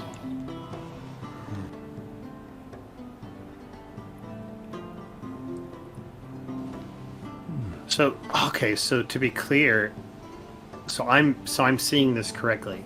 How I had originally thought of this was like, this is some offshoot kuthalan group that made hives like this, and that they were kind of like coming out of them. But it sounds like what you're saying is that they essentially are giant, just like almost like a natural monument in the way that the Kuthalans live around but don't live in, correct? Yeah, they found this place and started to live in it, and Gotcha. and you noticed like in the walls and stuff they made these little cubbies and stuff, so they like made their home here. But these eggs were here for a long time before them, and when they started to try to branch out, they ran into that demon queen, or the demon priestess anyway. That would probably take more story. Maybe you'll get a chance like to talk to him about it later. For sure. But maybe like you at least gather that enough information just by some small talk, you know, around the small little hangout. Yeah, absolutely. So you guys get some sleep. Yeah, absolutely. Sleep in dinner, sleep, and a meal the next morning. That would be 3d6 for healing. I think you Yep. literally got hurt. Yeah. Yeah. Again. Damn, that's nice. Fight a demon and nice. This is the most restful, wonderful meal of Holy Nahar's life. crap. Yeah, Must- I imagine he feels like he's at home in a sense, and like he's eating food he's used to and sleeping in a way he's used to, and so all of it's very like comforting to him. Yeah. Hell yeah. And it is like, I would say too, pretty calming in here with the water, which I'm still looking for. The damn sound of the waterfall. How do you get your chi back? Is that from resting as well, or? I have to meditate, but I'm assuming if we have the evening to kind of rest and prepare, is it safe to assume he would be able to find enough time to meditate to get all of his chi back? Yeah, do you have the meditation skill? I do. Yeah, you can roll that, and you can add a d20 times 6 to the result, so you might fill all the way up. If I can find it.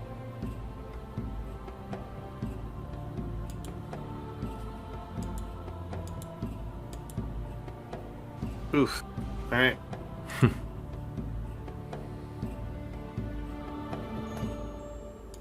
And then a d20 times 6, yeah. Oh, wow, that was bad. Okay. Hell yeah. And that's for sleeping. The d20 times 6. Yeah, Hum's all rested and raring to go, man. And he'll pop a healing potion. Healing posh.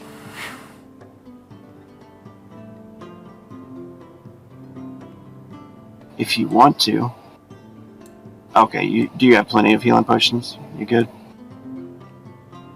I have enough stuff to heal me. But if they want to help me heal, like the Kuthalans, he would gladly take them up on it. Sit in the waters and soak. Put some Epsom salts in it. Oh yeah. Shuthar is trying to fish in the waterfall, see what he can find. Yeah. I say that never knowing how to do it mechanically, but he's flavor fishing. Not the rule.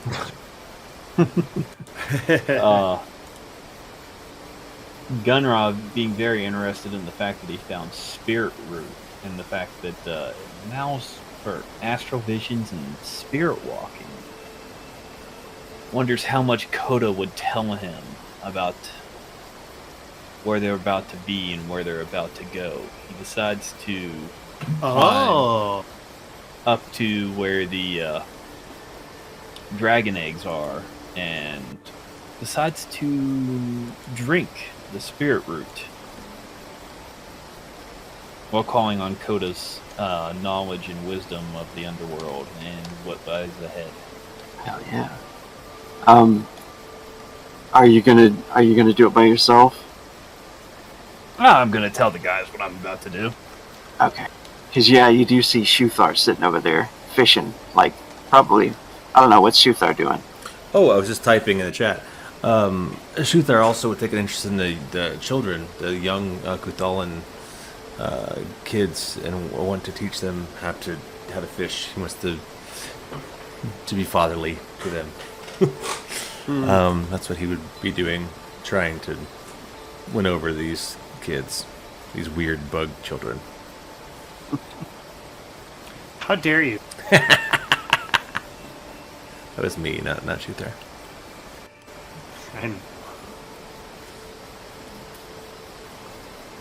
I figure I have not much going on since I didn't take any damage. I might as well just see what the spirit root does for us. Yeah, I think there's wisdom in that, buddy. Thalans.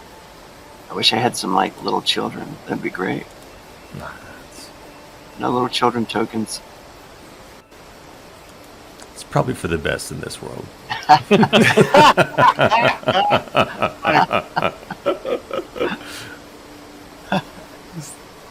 All of a sudden, one comes sitting right next to you. Ah! Oh, what's your name, little one? Amazing. As they age, they get more mouths. All right. So you go over and you climb up on one of the eggs and Yeah. kind of trip out. Right. So first you got to make the body check.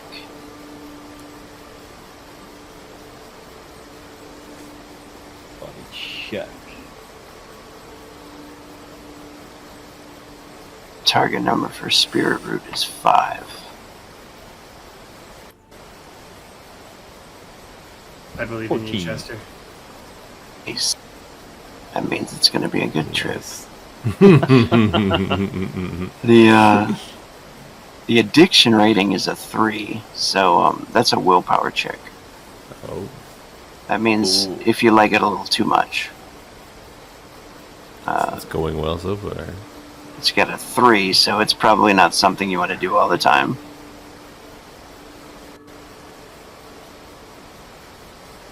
Yeah, that would make combat difficult if Gunra was constantly tripping balls. Now, this gives you astral vision, which is great. Which would be totally crazy, I think. Yeah, it gives astral vision, hallucination, and spirit walk. I think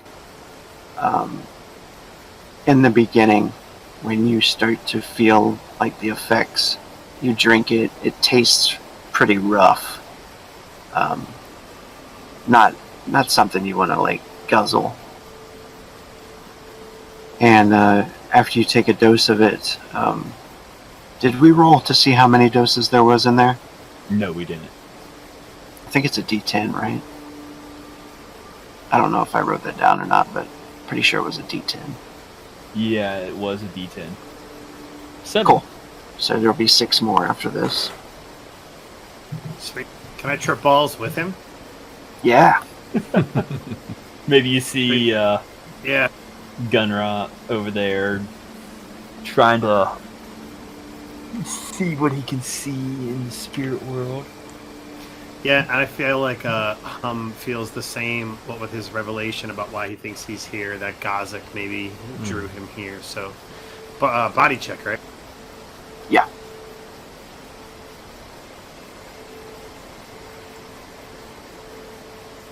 Of course, Gunra will hand the... Peace pipe. Well, no, it's the... It came in a, like a leather drinking thing bag. Can't think of the word right now. And Hum will, so I grab the bag, and Hum goes over to Shuthar, and,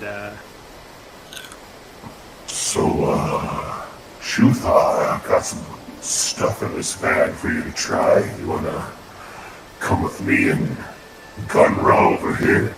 Is good bait? Oh, it's the best bait. The master bait. Come on over here into this dark corner with me and Gunra. Yes, come underneath the dragon eggs with us. Okay, children. If you would like to continue, you may use this right here. This is these hooks, these sticks. Be very careful; they can hurt you. And the fish like bugs, so be careful. I like crawling around and I don't even know if the kids like understand him, but he's just talking to them like he does. yeah. They seem to Yeah. they seem to crawl around and start playing with any of the fish. All right. Shuthar walks over to Hum and Gun, who seem to be having a good time. Where is this master bait? Just drink some of this. I don't. Have we ever led you astray? There was that time you allowed me to believe you were a marine captain, naval captain, when you were really a. I only said I was a naval captain, not a navy captain. As Gunra's starting to fade in and out, you start seeing his eyes close. His eyes like almost seem like they're glowing. They got this weird shimmer to them, like a bluish shimmer. Bluish with a gold backdrop.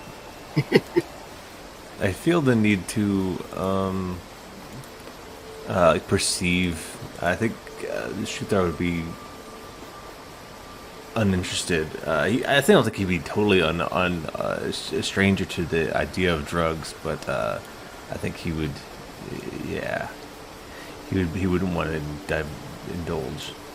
Yeah, that's fair. You remember seeing that wineskin in the loot too of the giants. You know? Sure. No, this. No, you enjoy. You relax.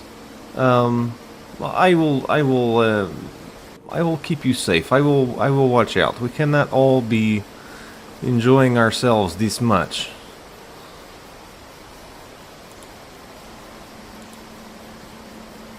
This is the most diplomatic Shuthar's ever been. Don't get high, you idiot. I mostly just wanted to roleplay sounding like a drug dealer in Humnahar's voice. Mission accomplished. Yeah. I was told just say niet. So when you start to look around, I think it takes a little while, but it not too long, maybe 10-15 minutes, and I think right after you have that conversation with Shutar, you start to see like his face kind of change, and then you can see through his body almost. And you can see like his essence, and then you start to see the other people moving around, and it's like you can see their little glow following them all, the little glow of their essence following them all. And then you look up at the eggs, and you can see through the eggs, and you can see like the petrified dragons curled up, inside these eggs. And you swear you can see one move for a second. You know what I mean? Like everything around you, of course, is moving strangely. This place does have like a gentle air about it, though. It just seems like really like a magical place and a comforting place, though. So nothing's like scary.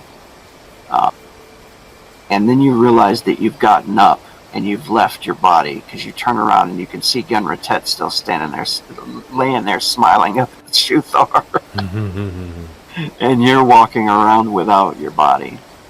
And it doesn't take too long until you look over and you see Humnahar is also walking around without his body. You do notice that Korok has gone down a passageway, and you remember him talking about this holy place, and you start to become drawn to that passageway. Hum will follow. Hum. Gun definitely follows. Shuthar is sitting with his friends who are out of their minds right now, but watching the children from afar. He feels like he's kind of supervising everybody.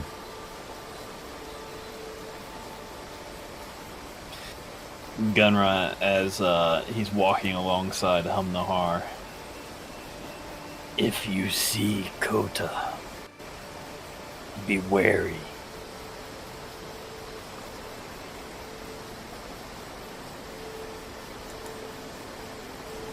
I will be wary. What do I need to know about Kota? Oh, Kota, my god. The god of death and pain. Yes, just I hope that your god comes for you.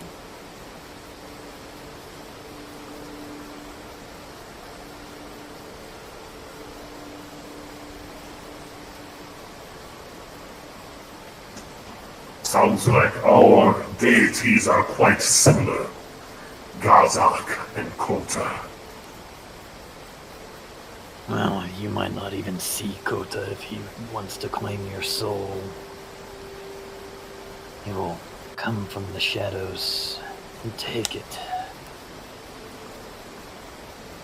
Yeah, Hum just looks at Gunra and nods.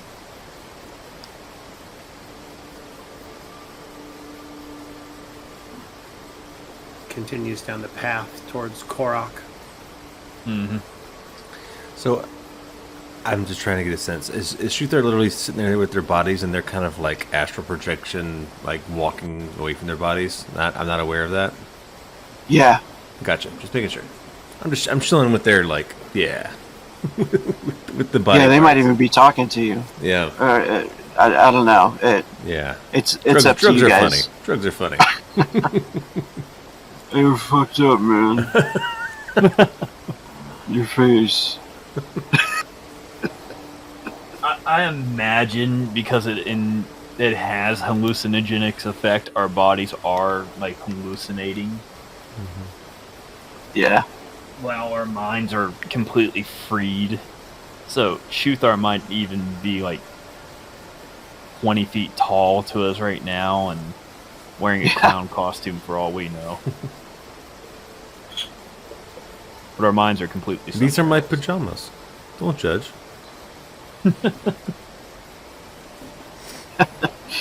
Yeah, so you can totally continue to RP with Shuthar as well as each other on this other chamber. Because after you have the discussion about the gods, you come into this chamber. And All right. this chamber is like amazing with the light. Waterfall's gone here.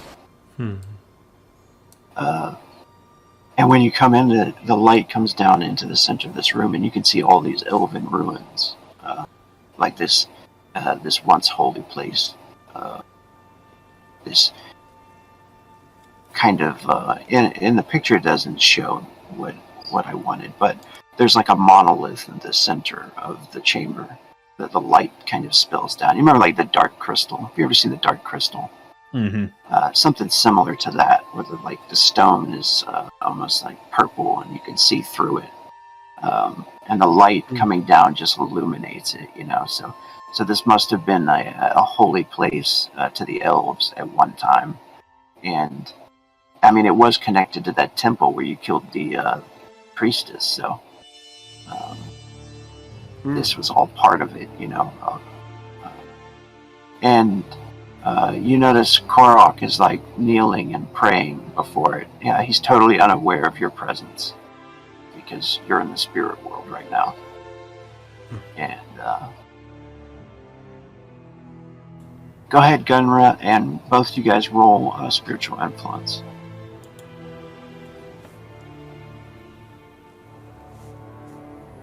Oh.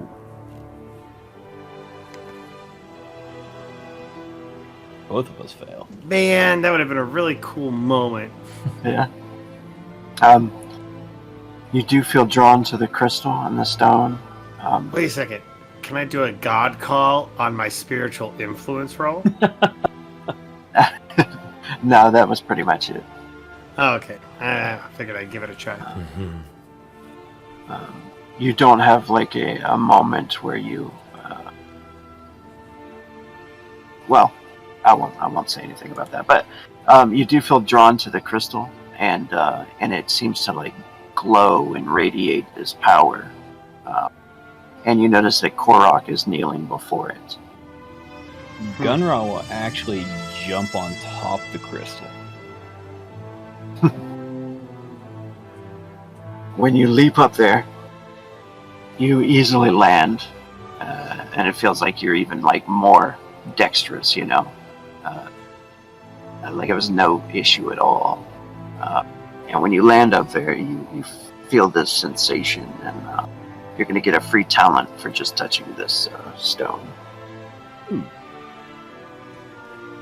Well, Gunra will actually now sit down on top of it and just kind of cup his hands in almost a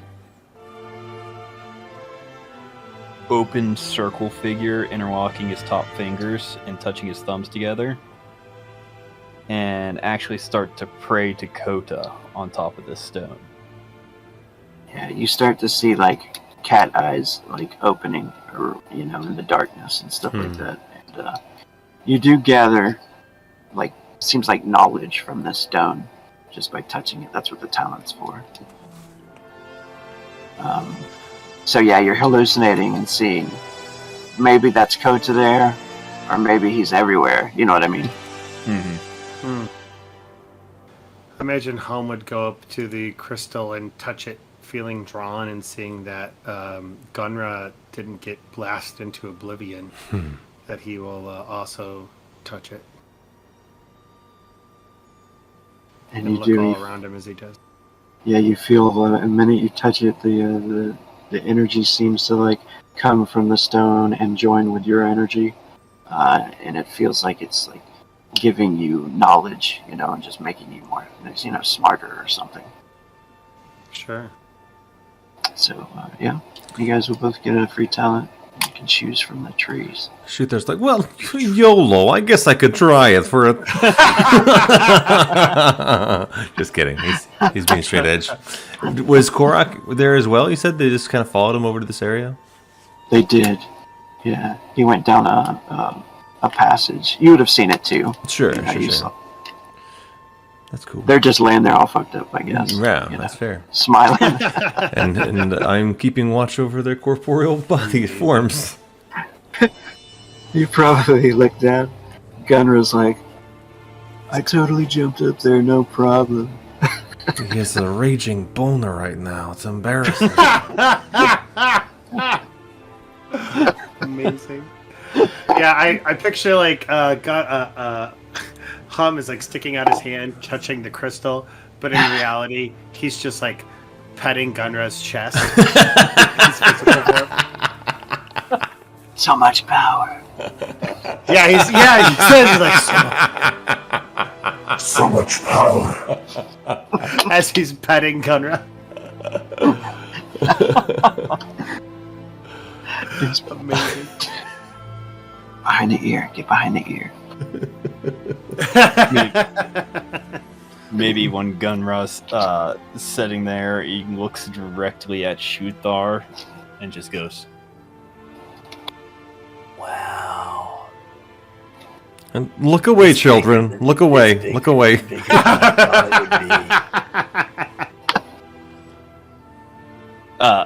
But Gunra actually goes, "Wow, you're bigger than I thought you would be." In reference to Coda. Nice. There's just, yeah. So it's just me and Hum for the next 2 hours tripping out. Mm-hmm. Yeah. And do you stay there with them the entire trip? Does Shuthar stay with them? I stay close. Again, Shuthar's interested in the children again. He wants to just kind of spend time around kids. He likes their energy, the way they make him feel, so. Yeah. So, you guys do notice, I think it'd be before you've finished tripping, or maybe you don't even notice Korak leave, and he, when he finds you, Shuthar, at the the waterfall, Mm-hmm. he says, where are your friends? No, they are resting. He gestures to them like cuddling on the rocks. And he says, I see them. Perhaps you would like to gather them and bring them to the holy place now. I will try. Hum Nahar is huge, but he likes to be the little spoon.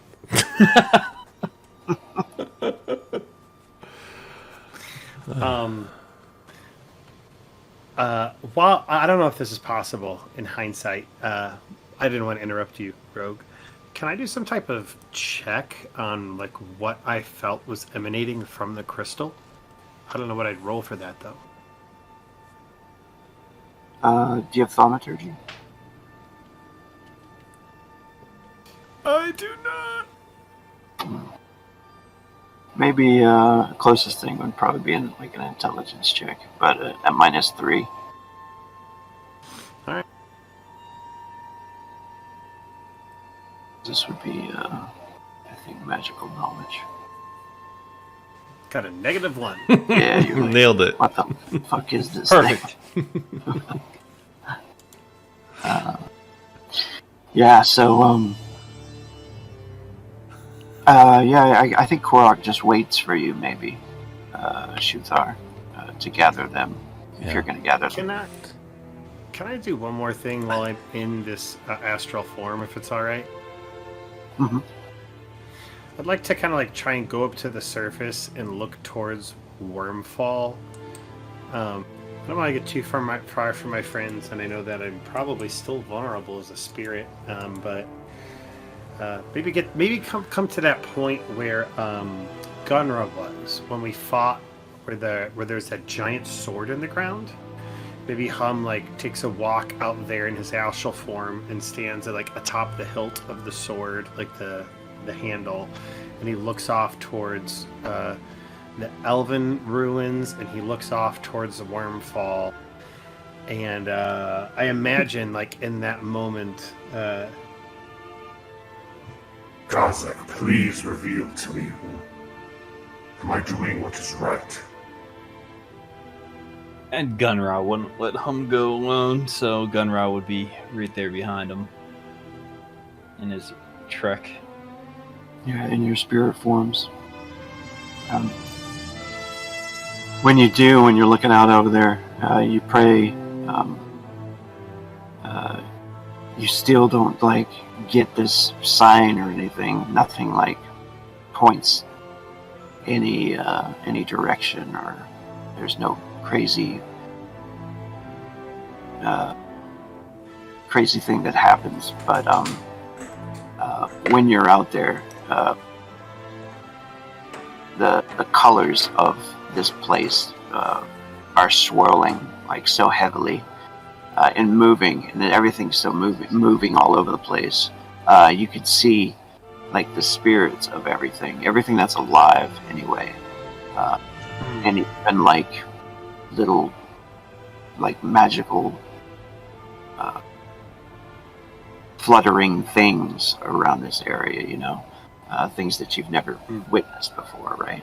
Because you're basically walking in the spirit world, or it's the realm between, life and death. So you kind of just feel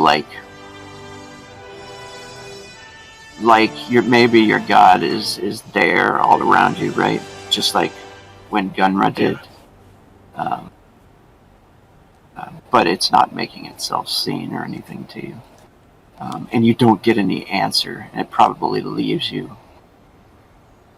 And right at that moment, you get slapped in the face. Shooter says, wake up! Wake up! We need to go! But it's so open and wide. Pull back to your body. Yes. Yes, please. Wake up. Let me see your eyes. Look at me. Look at me. Slapping you around. Hum's blinking. There he is. Yes, Korak. Gunra kind of balls up in a cat ball and just... No. This is only a little bit bizarre for Gunra. I think he's awake. Hum, meanwhile, has disappeared. He's in one of the little cubbies in the wall, curled up as well. They will be ready soon. And he smiles and he says, well, you walk with me. I will show you this place. You can show your friends later. No, who wants to come? We still got probably about an hour of this stuff. But if you see where I'm going, you might be like, oh, yeah, that way. Yeah, Shooter will just follow Korak. Yeah. Yeah, well, I think once he slaps you, though, I think that's actually one of the things that I had written about. That your spirit, it drags you back, can bring you back to yourself, you know what I mean? Sure. You're welcome. Lost your magic. So you could get up. Yeah, you could get up and walk with him if you wanted to. Yeah, I would have slapped Gun. I would have slapped them both.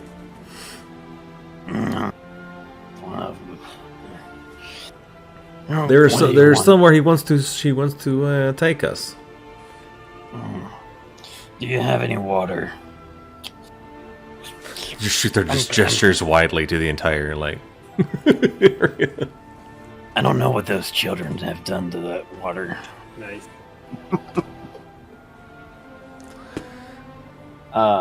Instead of water, he starts rummaging through his bag and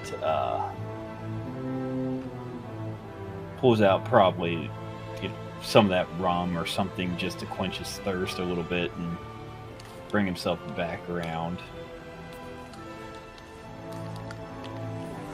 Okay. Let us not be rude guests. Korak wants to show us something. Alright. Please lead the way.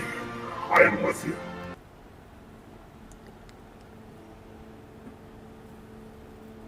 All right.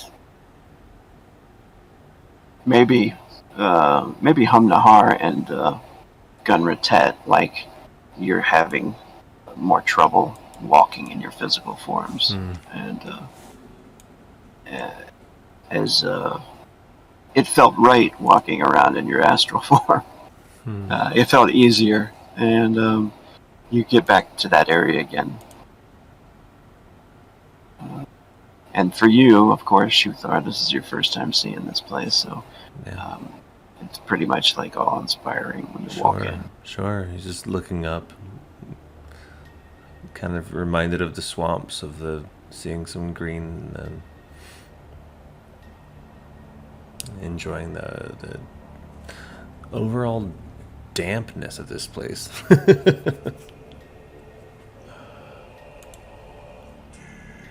Yeah. I think your people, too, have similar places like this in the swamps. Sure, You know? sure. And he looks over to you and he says, the stone. And he says, touch the stone. I've already done that, though. He looks to Gunratet. Have you? Yes, I saw Kota right there, and he points up to the large face carved into the wall.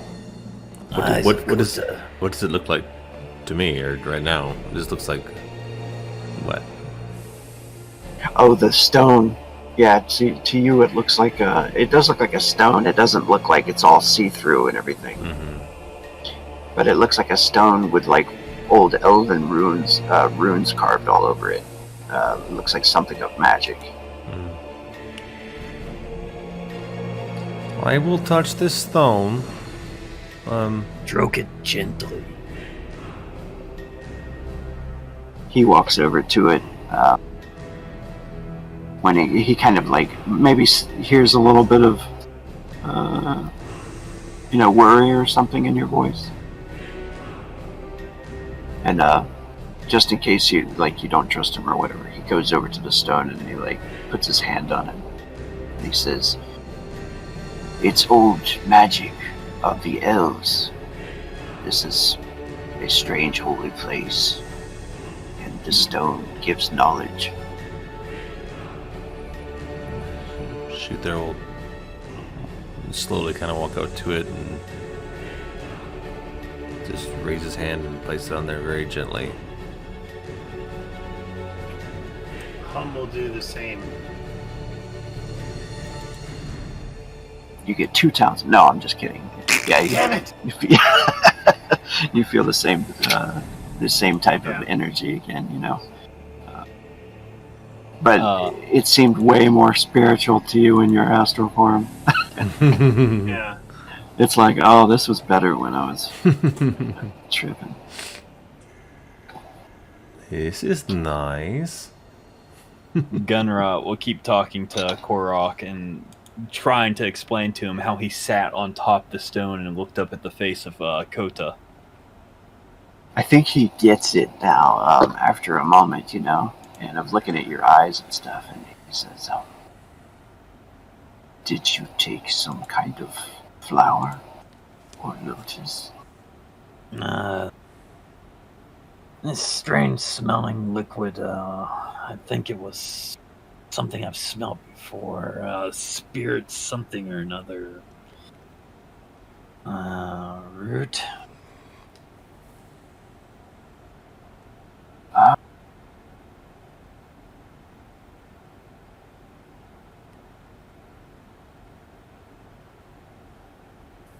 Did I freeze or did y'all freeze? I think Rogue might have dropped off. We lost. Oh, did we? I was just listening. Didn't My want to back. interrupt. There you are. Yeah, you're back. You're back. What happened there? Yeah, he says, the spirit root. Yes, it was. We followed you here. I sat on top of the stone and looked at the face of Kota. Then we traveled outside the caves to the hilt of the large sword. But you never left. Did you? No. They stayed on the rocks, touching themselves and each other. Korak, you stood right there kneeling. No, you were right there kneeling in front of the stone, praying for a good half hour, 45 minutes. I did.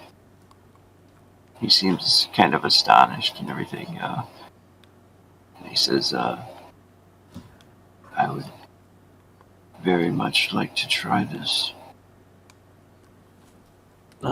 When you do, there's an egg. And Gunra's almost like he's half in and out of it. An egg still has life.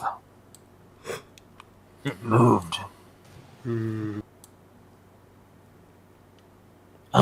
Did you see the egg as well? I did. I thought I saw the twitch of something inside. And Gunra will actually just take off trying to find this egg. Korak, come. Perhaps you can help us find it. And maybe the spirit root will help you help us. And he just seems completely out of it. And when we get back to our things, he'll actually hand over a little bit of the spirit root. So that brings it down to 4 doses. Gonna give Korak a dose?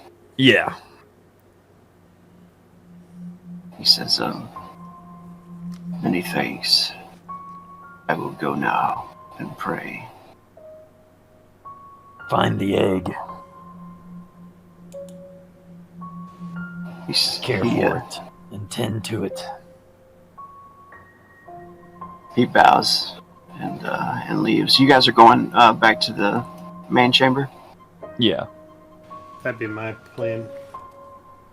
Yeah, I think Suthar was, he was moved temporarily by this stone. Obviously, he received a talent, but I think whatever I roll on will be whatever, vision he received or some kind of insight that he gains from that.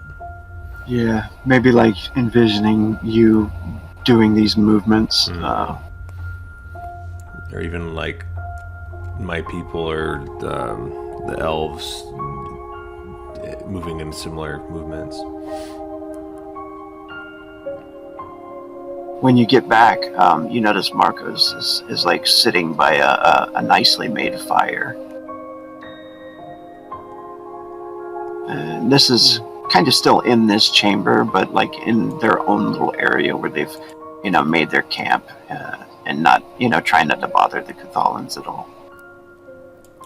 And it looks like he's looking at a couple of maps, one you've never seen before. One looks like it's a city, the layout of a city. And he says, "Hello, my friend. What is going on with your eyes?" Spirit root must find the dragon egg that still lives. They are on drugs. They speak nonsense and some sense. Interesting. And he smiles and he looks at you guys with his one eye and he says, "Oh, no. That sounds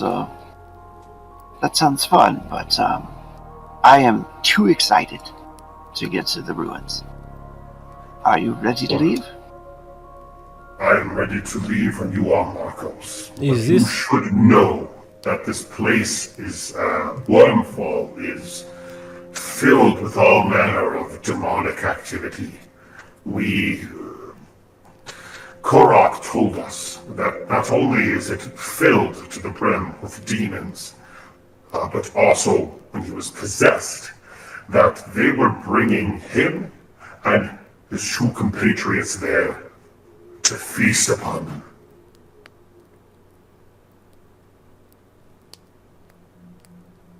He kind of swallows hard at that. He says, "You made short work of this demon, no?"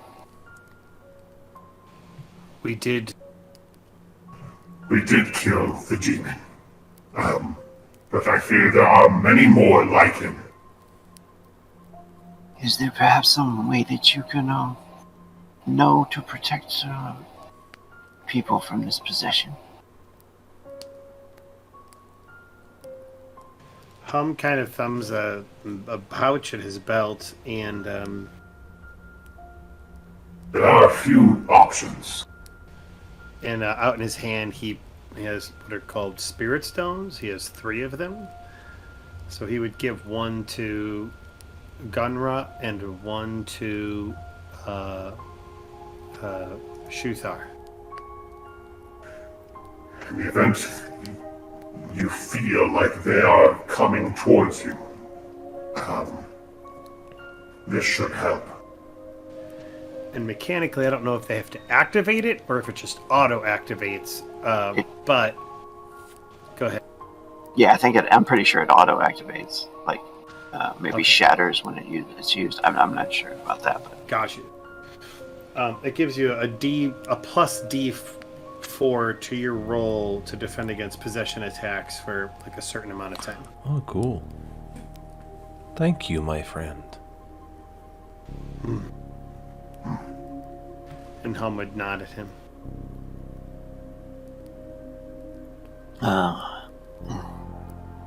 Nice, appreciated, but we must find the egg. And Gunra starts to check out all the eggs, like climbing up them, listening, and trying to find the particular dragon egg, and knowing that he has never seen a dragon before. yeah. Yeah, they're supposed to like not exist anymore. Every legend that you've heard of, and when you go back over there to see it, I think maybe now it's like starting to like what you're like coming down off the trip, right? And you're looking at all of them, waiting for one of them to move. You can see it in there still, because you've still got the astral sight, and you can see it, but it's like not moving. None of them are moving. There are like maybe 3, I guess. These 3 stones, but they're all petrified. I think maybe they're dead babies of dragons.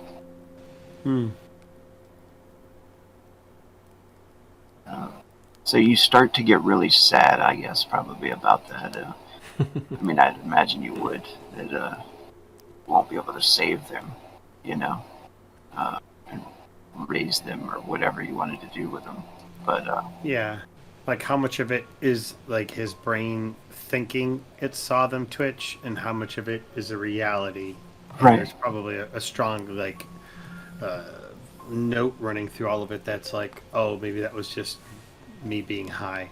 yeah, and coming down, you're like losing all of the the good feeling. addledness.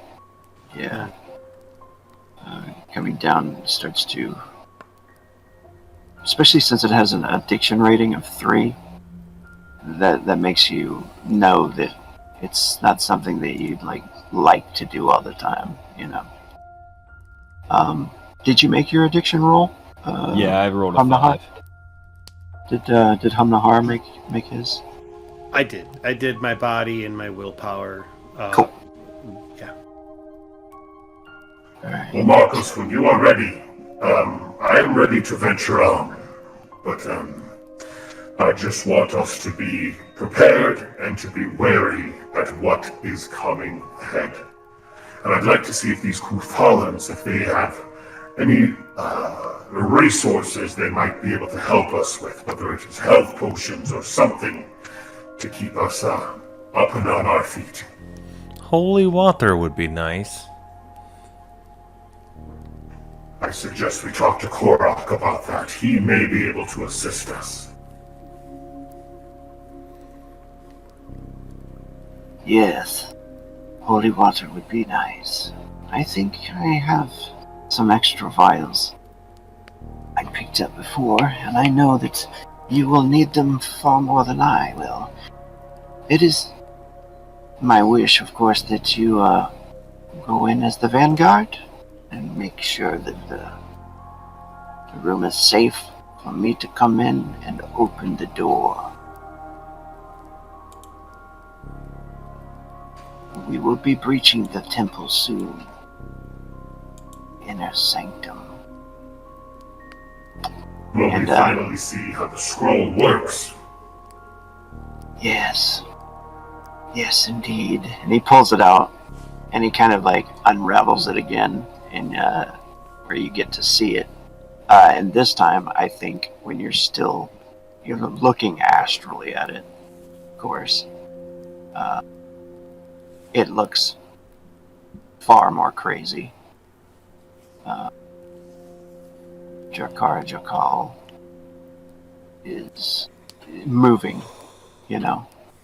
maybe even you can see that hand come out or something, and grip it like the dragon on the image of the scroll, like moving around and the words lighting up. You can see that there's like this strong magic inside the scroll. Oh dang. Okay, because here I've been thinking for a while it was just a scroll he'd read, but being able to see magic in it, I think this kind of changes his perception about what's going on, and Hum-Nahar just kind of reaches out towards it to touch it. It's very similar to how he touched the crystal. Yeah. I think at first, like, he almost recoils at it because he's been so way protective of it. So he like almost pulls back for a second and looks at you, but then he like hesitates and like lets you touch it. When you touch it, you can see the pattern looks like it sends ripples as if you were touching water, and in it the magic kind of moves, and you see the words all light up again, like in those ripples, and then he kind of like rolls it closed, and he says, "It is a one-time use, but it will open the door that we need to open to get to the treasure chamber." And he smiles really big. And I think with that, we might call it an end for tonight. That's a good place to end it. Mm-hmm. Great place to end it. Yeah, thanks for the drugs. Yeah. Thanks for the trip, Rogue. You're our supplier now. Dun, dun, dun, dun, dun, dun, dun. Well, thanks for another game, Rogue. I really appreciate you and your GMing. Always. Hey, thank you guys for playing.